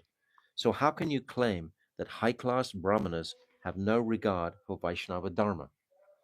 In other words, he's just completely dismantled him because he's trying to say that all Brahmanas, in his limited vision that he sees just in the town of Navadvip in Bengal where they are here, but he's not seeing the whole picture. We know that those Brahmanas who honor Vaishnava Dharma are all high-class Brahmanas. However, some people who have taken birth in Brahmin families have become inimical towards Vaishnava Dharma, he's talking to him now, because they are marred by the faults of degraded family lineage, undesirable association, and false education. In the nicest way possible, he's trying to dismantle his false ego. Very brilliant. They're not harsh or aggressive, just like Advaita Das Babaji in the previous chapter. He didn't get really aggressive toward Digambar, even though he said direct words. Such behavior only demonstrates their misfortune and fallen condition. This is no evidence that they are actually Brahmanas. This proves that they're not Brahmanas. It is to be especially noted that according to Shastra, the number of true Brahmanas in Kali Yuga is exceedingly small, and these few are Vaishnavas. Only the Vaishnavas are real Brahmanas, not the caste Brahmanas or the smarta Brahmanas. When a Brahmana receives the Vaishnava Gayatri Mantra, which is the mother of the Vedas, he becomes an initiated Vaishnava. However, due to the contamination of Kali Yuga, some of these Brahmanas accept another non-Vedic initiation and abandon their Vaishnavism. That's in other words, if you're trying to suddenly worship Ganeshji, you're trying to worship this Panchopashana, you will disregard your Vaishnava mantras or only use the Vaishnava mantras to try to attain moksha, not the conclusion of Vaishnava Dharma. Vaishnava Dharma, the conclusion of Vaishnava Dharma is not to attain moksha. That's not its conclusion. However, yes, I read that. Granted, the number of Vaishnava Brahmanas is very small, but that is still no reason to manufacture a conclusion that is opposed to the tenets of Shastra. Nyayaratna, why is it that so many low-class people accept Vaishnava Dharma? Vaishnavadas, this should not be a cause for doubt. Most low-class people consider themselves quite wretched and downtrodden, and thus they are eligible for the mercy of Vaishnavas. How beautiful. A low-class person is not proud, so he has the eligibility because of that, without which one cannot become a Vaishnava. You can't become a Vaishnava if you're proud. It doesn't work. Proud is synonymous with envy, and humility is synonymous with prem. Humility and prem go together. Pride and envy go together. So if you're proud, it means you're envious ultimately of Krishna. Humility cannot touch the heart of one who is intoxicated with the pride of high birth and wealth, and consequently, it is very rare for such people to obtain the mercy of Vaishnavas. Okay, so Nyayaratnam doesn't care to discuss this subject any further because now he's realized that he can't defeat him here. And now he goes into another topic, so we'll stop there for today. And tomorrow I will speak something of the glories of my Gurudev because it's his appearance day, but we may also at the same time have time to complete this chapter because I believe that my Gurudev would be happy with our study of Jaiva Dharma. So it's not disregarding my Gurudev's glories. My Gurudev is the one who translated this from Bengali into Hindi. He had to specifically learn the Bengali language to translate it into the Hindi. And then from the Hindi, he directed his Western disciples to translate it into English. So we have a great gift coming from my Gurudev. So we'll see if tomorrow we can perhaps complete this chapter, which would be okay. So Jaiva Dharma ki jai, Srila Bhaktivinoda Thakur ki jai. History and Vaishnavism ki jai. Gold Premanande, Hari Hari Bol. So we're up to page 232. And I'm just going to reiterate what we spoke last time because it was 2 days ago now. So this is an incredible chapter about the history. And Vaishnava Babaji is relating from time in antiquity, from Lord Brahma. This Vaishnava Dharma has always been present, coming down through the ages. There's never been a time when Vaishnava Dharma is not there because it's the eternal reality of the soul. That's why. And it's nothing to do with sectarianism. All creatures in existence have souls. It's about the science of the soul. So it cuts across all sectarian considerations like religion or this or that or so on.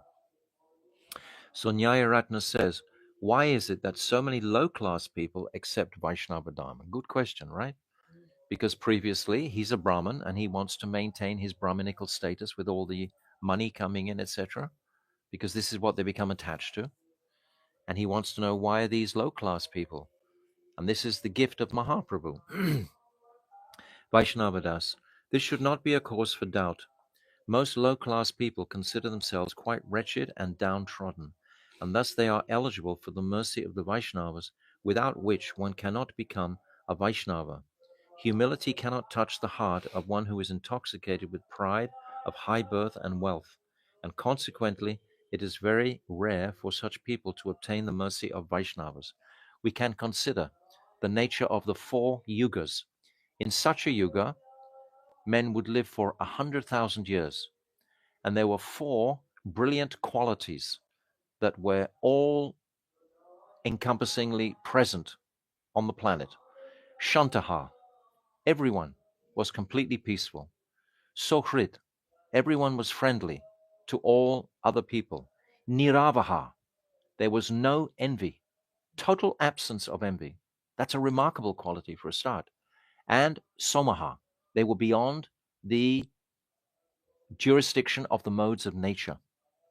These 4 qualities, they lived for 100,000 years, and the Yuga Dharma was meditation. And they had very easily complete control of their senses and mind externally. It was very easy for them. The fruits would come by themselves. The grain would just grow by itself. They were all called Paramahamsas. They were the race of Paramahamsas, we can say. But who were the incarnations of Krishna that manifested at this time?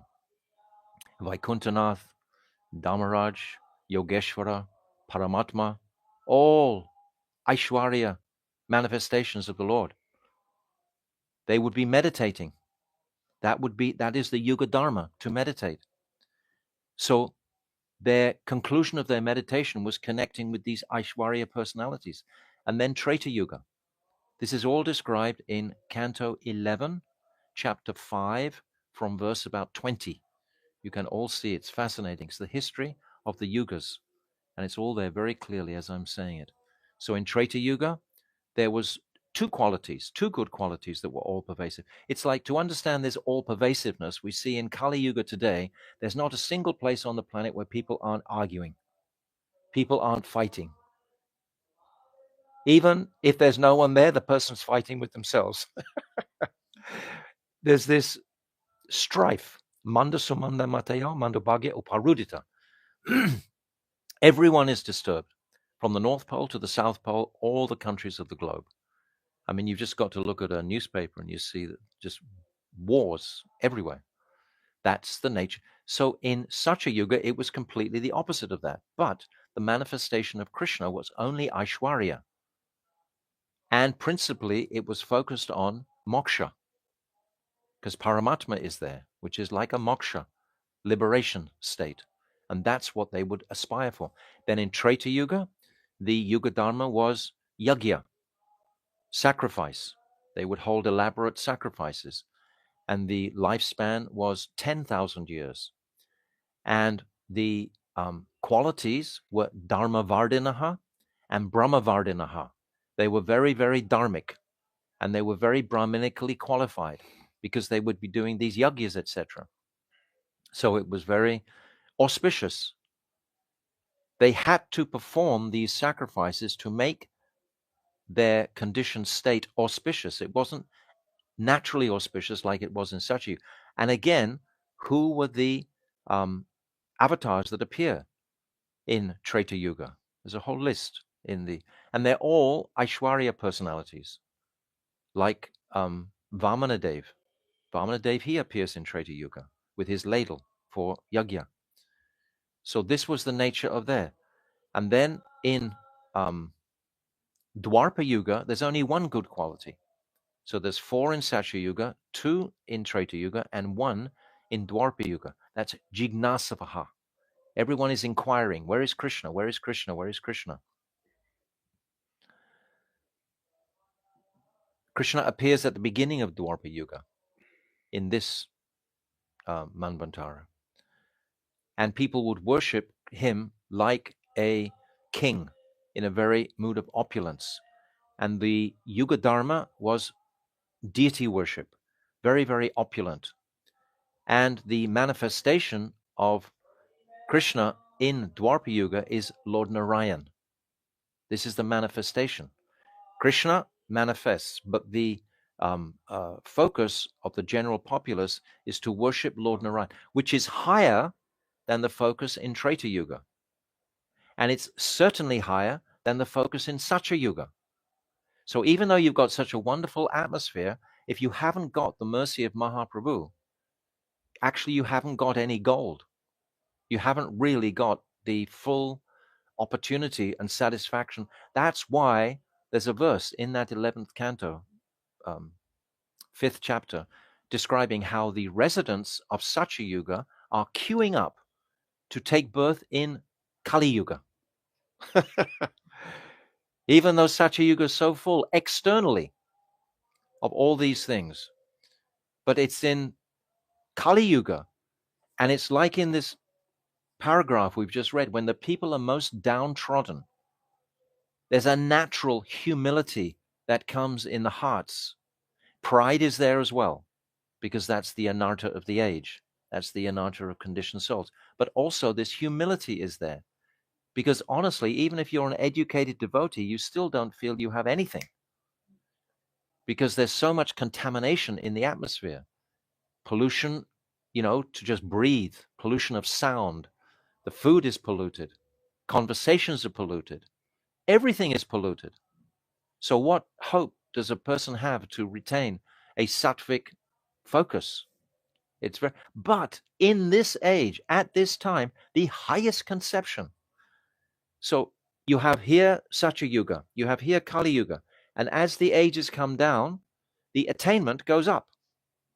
It is so encouraging that we are in the darkest of the dark Kali Yugas, and yet we have the radiance of Mahaprabhu's lotus feet just 500 years ago, booming out the understanding of Radha Dasyam through Rupa Goswami, through our whole line. So even though it's Kali Yuga, it's actually the most, it's the best place for the soul to become qualified for these truths. In Satya Yuga, you would never become qualified. Huh? Good quality of Kali Yuga. What? There's no good qualities, Lalit Priya, no good quality. Manda, Sumanda, Matayo, Upagritatha. That one is lazy, short-lived, short memory, and above all, always disturbed. These are the qualities everywhere of Kali Yuga. So the Vaishnavas, they want to transcend these material qualities that are there. And by practicing our Vaishnava Dharma, we can come to a sattvic consciousness. And even we remain in that sattvic consciousness for some time, we can even progress into Vishuddha Sattva. But it's not common. It's rare. It's not that everyone is going to become, because if you suddenly become very sattvic, you're surrounded by people who are not sattvic, and it'll pull you down constantly into an. And the idea of life is not to go and live on top of a mountain, but if we're serving Krishna, if we're doing this seva, and if we're doing Nam seva, Dham seva, Vaishnava seva, then everything is going to become auspicious and elevated for the individual consciousness. The collective consciousness may happen, may not. That's up to Krishna to arrange. If you meet 3 or 4 people of the same consciousness, that's something incredible.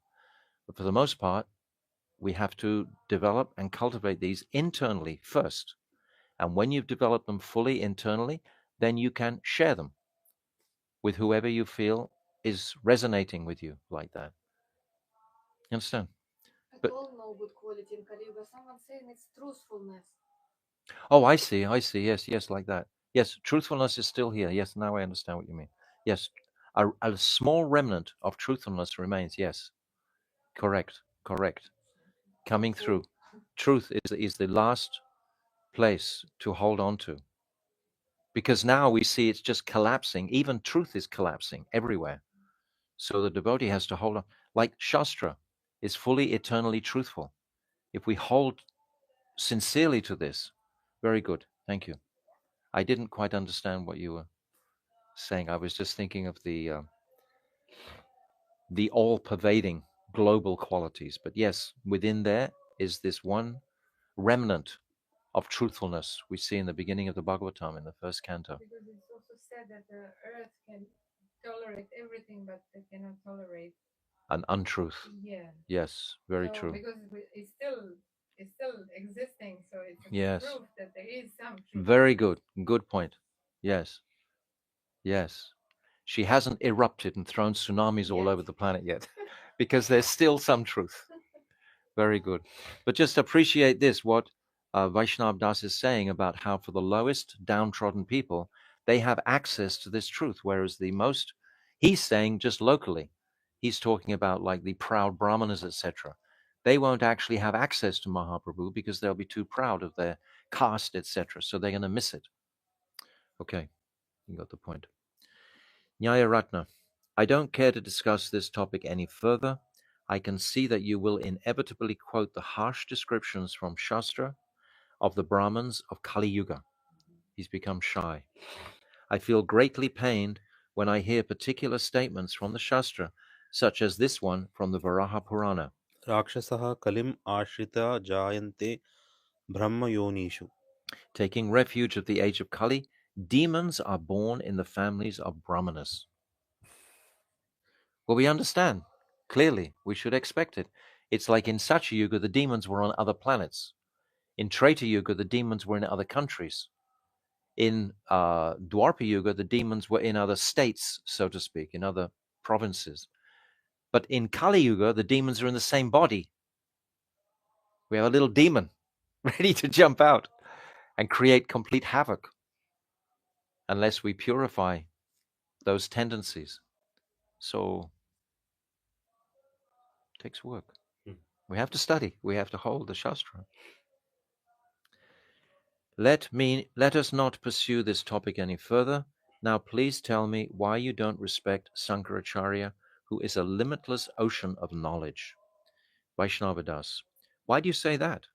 We consider Sri Shankaracharya to be an incarnation of Sri Mahadev. Sriman Mahaprabhu instructed us to honor him by addressing him as Acharya. We only reject his Mayavad doctrine because it is a covered form of Buddhism, which the Vedas do not support. That's like impersonalism. On Bhagavan's order, Sankaracharya distorted the meaning of the Vedas, Vedanta, and the Gita, and he broadcast the false doctrine of impersonal monism, known as Advaitavad. to convert those men who had a demonic nature. What fault is there in this for which Sankaracharya should be condemned? He was asked, requested by Krishna to do such a onerous task. He had no desire to do that. He did it.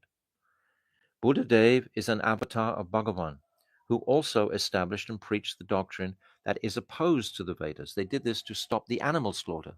They did it for a purpose. But do descendants of the Aryans condemn him for this? Someone may disagree with such activities of Sri Bhagavan and Mahadev and claim that they are unjust. But we say that Bhagavan is the protector of the universe and Sri Mahadev is his representative, and they are both all-knowing and all-auspicious. Bhagavan and Mahadev cannot possibly be guilty of injustice. Those who blame them are ignorant and narrow-minded and cannot understand the deeper significance of their activities. How can you blame Krishna for his arrangements? Shankaracharya Mahadev is connected with Krishna. There's no smell of fault with Shankaracharya, ultimately. Bhagavan and his activities are beyond human reasoning. So intelligent people should never think Ishvara should not have done that. It would have been better for him to do this. This is madness. Someone from the material plane trying to legislate the activities of the transcendental plane. Absurd. Ishvara is the director of all jivas, and only he knows the necessity for binding men of ungodly nature with the doctrine of illusion. We have no means of understanding Ishvara's purpose for manifesting the jivas at the time of creation, and then destroying their forms at the time of cosmic annihilation. This is all Bhagavan's Leela. Those who are intensely devoted to Bhagavan experience great delight in hearing his pastimes. They don't like to engage in intellectual debates about these matters. The bhaktas of Bhagavan are so enlivened just by considering Krishna's pastimes. We said this at the very beginning in reference to the Falshruti. The duality in the spiritual world is totally intoxicating for the bhakta and the sadhak. He just wants to remain in that place of consciousness. And all these difficulties are like the illusory projections. Nayaratna, that is all right, but why do you say that Mayavad doctrine is opposed to the Vedas, Vedanta, and the Gita? Vaishnavadas, if you have carefully examined the Upanishads and the Vedanta Sutra, kindly tell me which mantras and sutras support the doctrine of Mayavad. I will then explain the true meaning of those statements and prove that they do not support Mayavad at all, because they pick out these statements, these Mahavakyas they claim. Aham Asi, Aham Brahmasya, Aham Brahmasi, all these different statements, and they're saying that this is in relation, that they're cutting a little piece out and they're making it into a separate statement and making a whole philosophy out of it. It's exactly the same as Bhaktivinoda Thakur when he's talking about this ladder from karma yoga to jnana yoga to moksha to bhakti. If you think that karma yoga is a separate existence to itself, then that is going to create havoc. Likewise, if you think that these Mahavakyas have a separate existence to the entirety of Shastra, you're just going to create, another illusionary philosophy. Vivadvad. I will then explain the true meaning of those statements and prove that they do not support Mayavad at all. Some Vedic mantras may appear to contain a faint trace of Mayavad philosophy, but if one examines the mantras that come before and after that interpretation will be instantly dispelled. Yes, you can't take it out separately like that.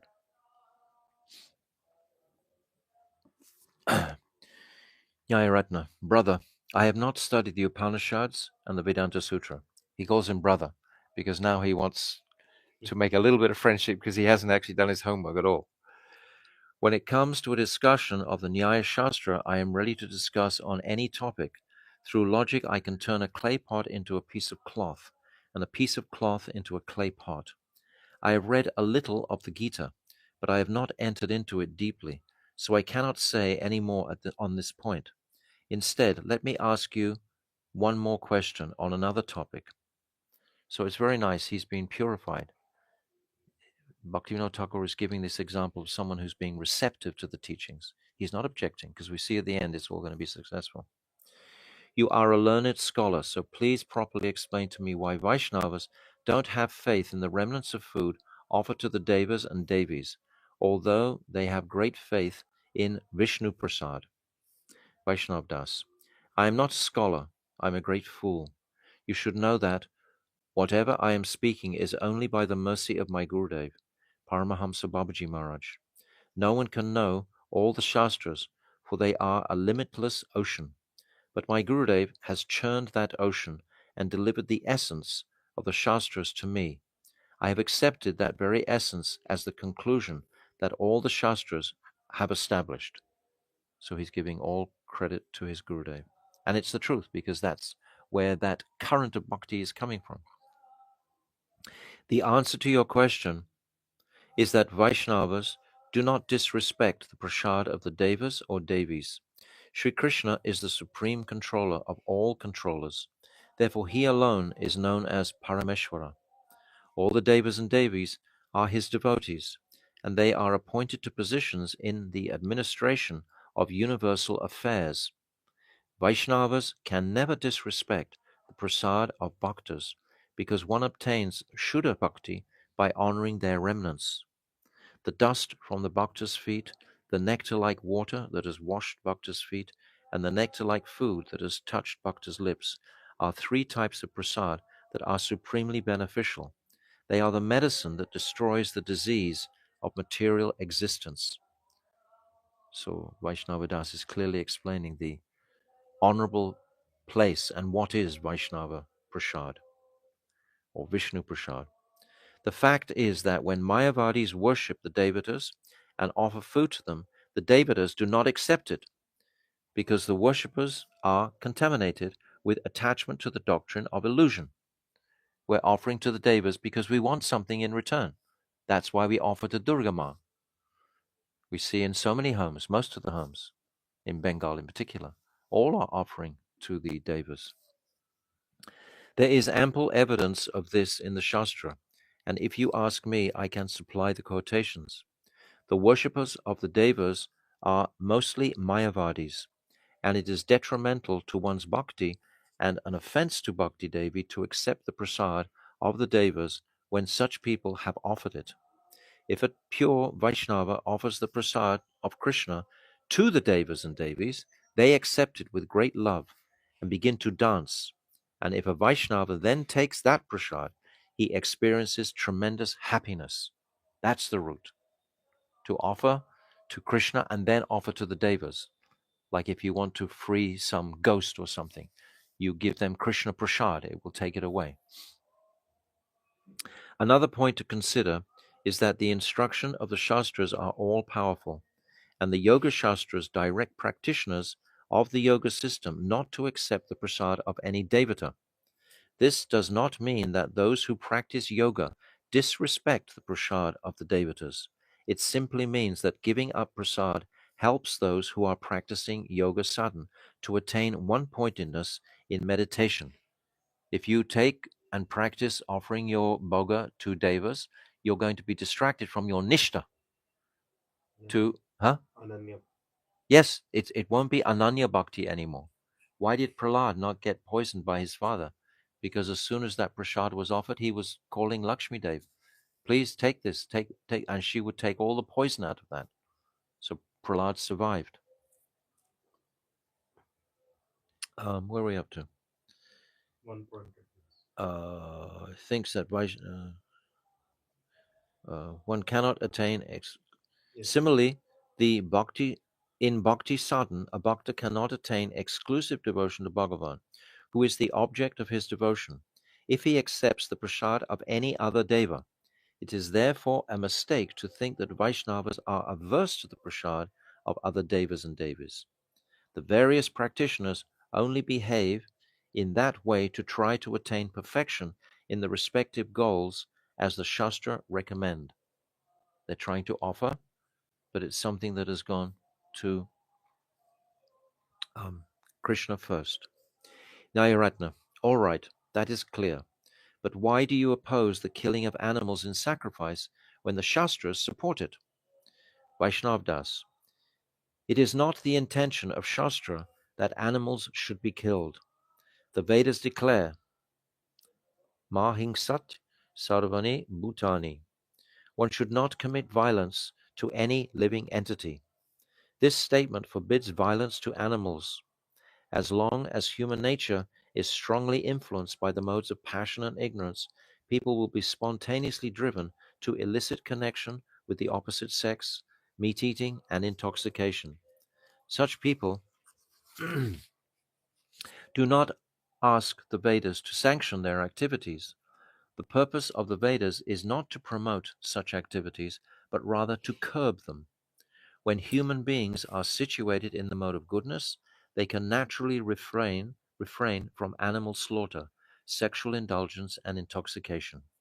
Until that point, the Vedas prescribe various means to control such tendencies.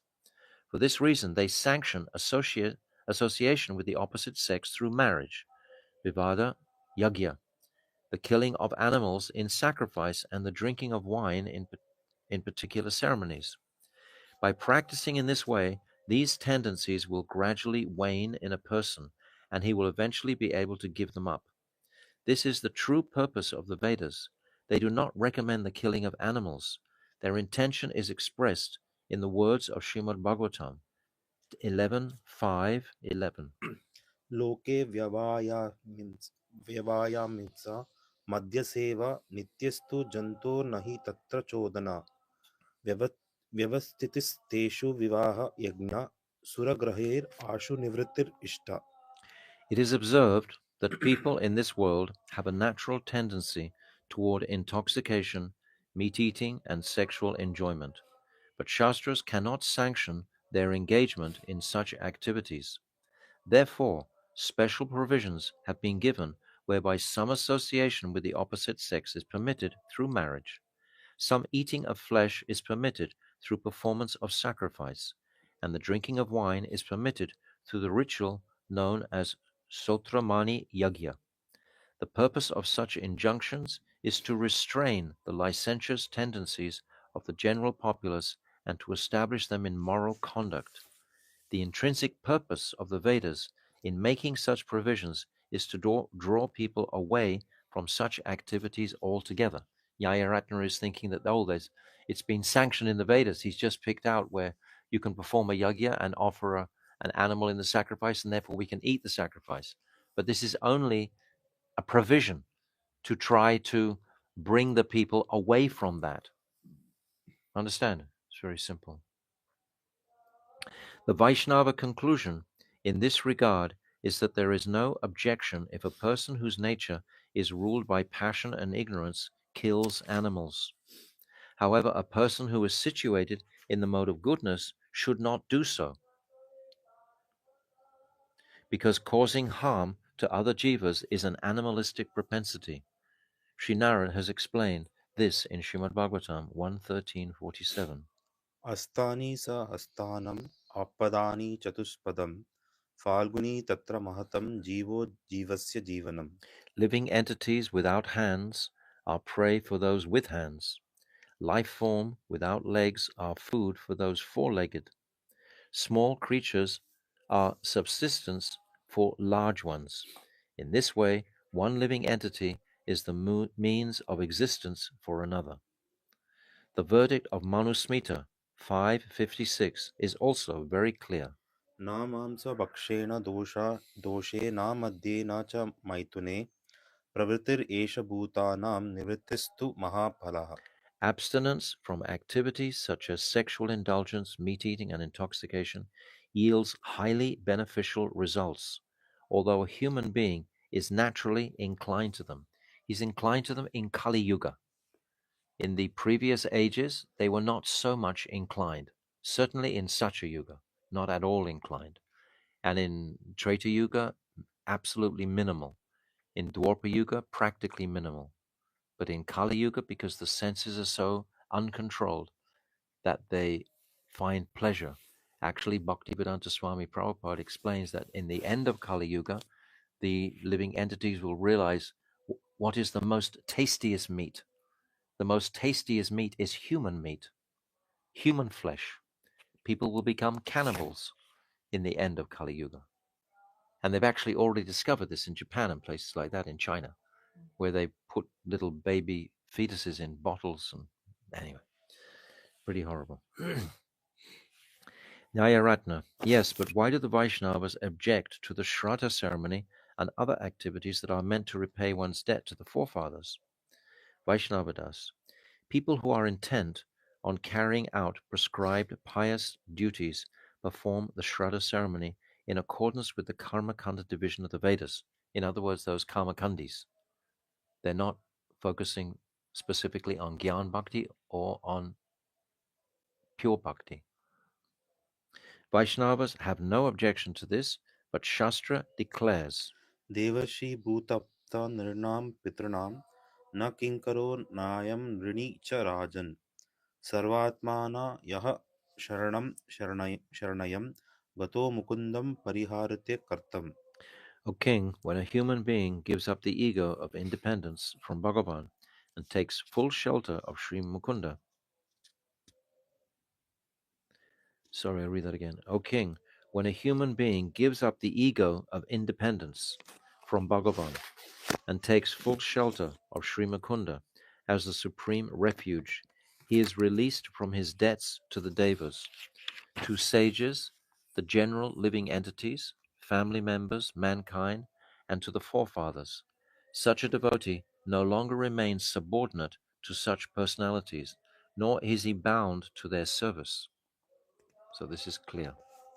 Consequently, bhaktas who have taken shelter of Bhagavan are not required to perform the Shraddha ceremony and other Karmakanda activities meant for gaining release from the debt to one's forefathers. They are instructed to worship Bhagavan, to offer Bhagavat Prasad to the forefathers, and to honor Bhagavat Prasad with their friends and relatives. So Vaishnavas have no compulsion to do that. Nyayaratna, at what point does one obtain the position and eligibility to act in this way? Nyayaratna is quite shocked, actually. How can I be liberated from offering the Shraddha ceremony? Because we know in all Indian households, this is the most important thing at the deceased relatives to offer the Shraddha, etc. But for a Vaishnava, it's not necessary. We do it socially, but it's not necessary. um, Vaishnava does. It is the prerogative of a Vaishnava to act in this way, and one becomes eligible from the time that one awakens faith in Harikatha and Harinam. He asked, what was the eligibility to stop doing this? When one develops faith in Harikatha and Harinam. It is said in Srimad Bhagavatam, तावत् कर्माणि कुर्विता न निर्विद्येत यावत् मत्कथा श्रवणान्दु व श्रद्धा यावां न जायते. one is obliged to engage in karma and to follow the rules and prohibitions associated with that path as long as one has not wakened detachment from fruitive activities and the result of such activities, such as promotion to the celestial planets, or as long as one has not awakened faith in hearing and chanting my Leela Gata. So he's answered his question very clearly there. Nyayaratna, I'm delighted to hear your explanations. Seeing your scholarship and fine discrimination, my faith has now been awakened in Vaishnava Dharma. You see, their sanskars in the beginning were actually good. They had good sanskars, but they had been misled. They were practicing the Nyaya Shastra. They were not offending directly the Vaishnavas. They were not happy with the Vaishnavas, but their approach to the Vaishnavas is an example of Tadvidi Pranipatena. They came in a mood to actually have these questions answered. My brother, Harihara, there is no profit in debating any further. These Vaishnavas are great teachers among Pandits. They are exceedingly expert in extracting the conclusions of all the Shastras. We may say whatever we like to preserve our occupation, but it is highly doubtful whether anyone has ever appeared in the land of Bengal or in all of India for that matter, who can compare with such a renowned scholar and exalted Vaishnava as Nimai Pandit. Let us go. The day is waning, and it will be difficult to cross the Ganga after dark. Nayaratna and his group of teachers departed, calling out, Hari Bol, Hari Bol. The Vaishnavas then began to dance and chant, Jai Sachinandan, Jai Sachinandan.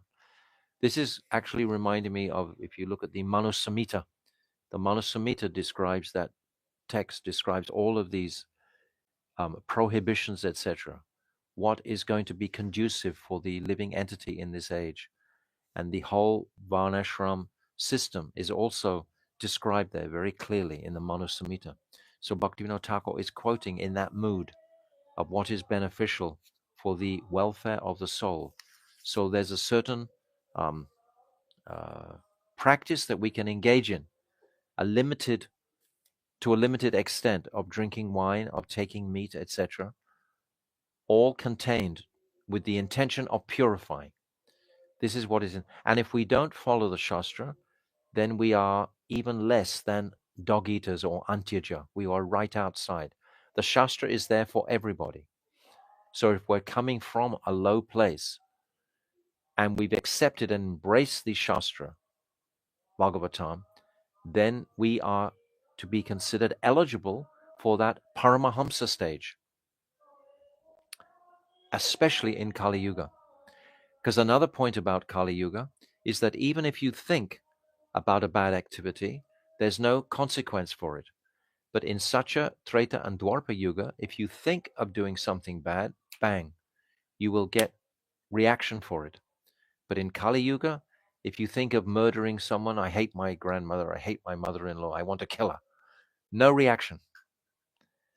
I mean, the amount of mercy, this is what I'm pointing on, the amount of mercy that is here in this age. But the biggest mercy, of course, is coming from the transcendental quarter and lotus feet of Sachinandan Gaurahari and Rupa Goswami and all our Guru Vargya. And if this is captured and leave aside the impersonal monistic philosophies of moksha, etc., and just focus on the activity of the soul, not just looking for the soul to become peaceful and happy in this material world. That's not our objective. Our objective is to wake up, what is my spiritual activity in the spiritual world? Always keep the objectives of the Vrindavan Dham, Gora Dham, very prominent. So Vaishnava Dham ki jai. Jaiva Dharma ki jai. Sanatan Dharma ki jai. Gaur Premanande, Hari Hari Bol.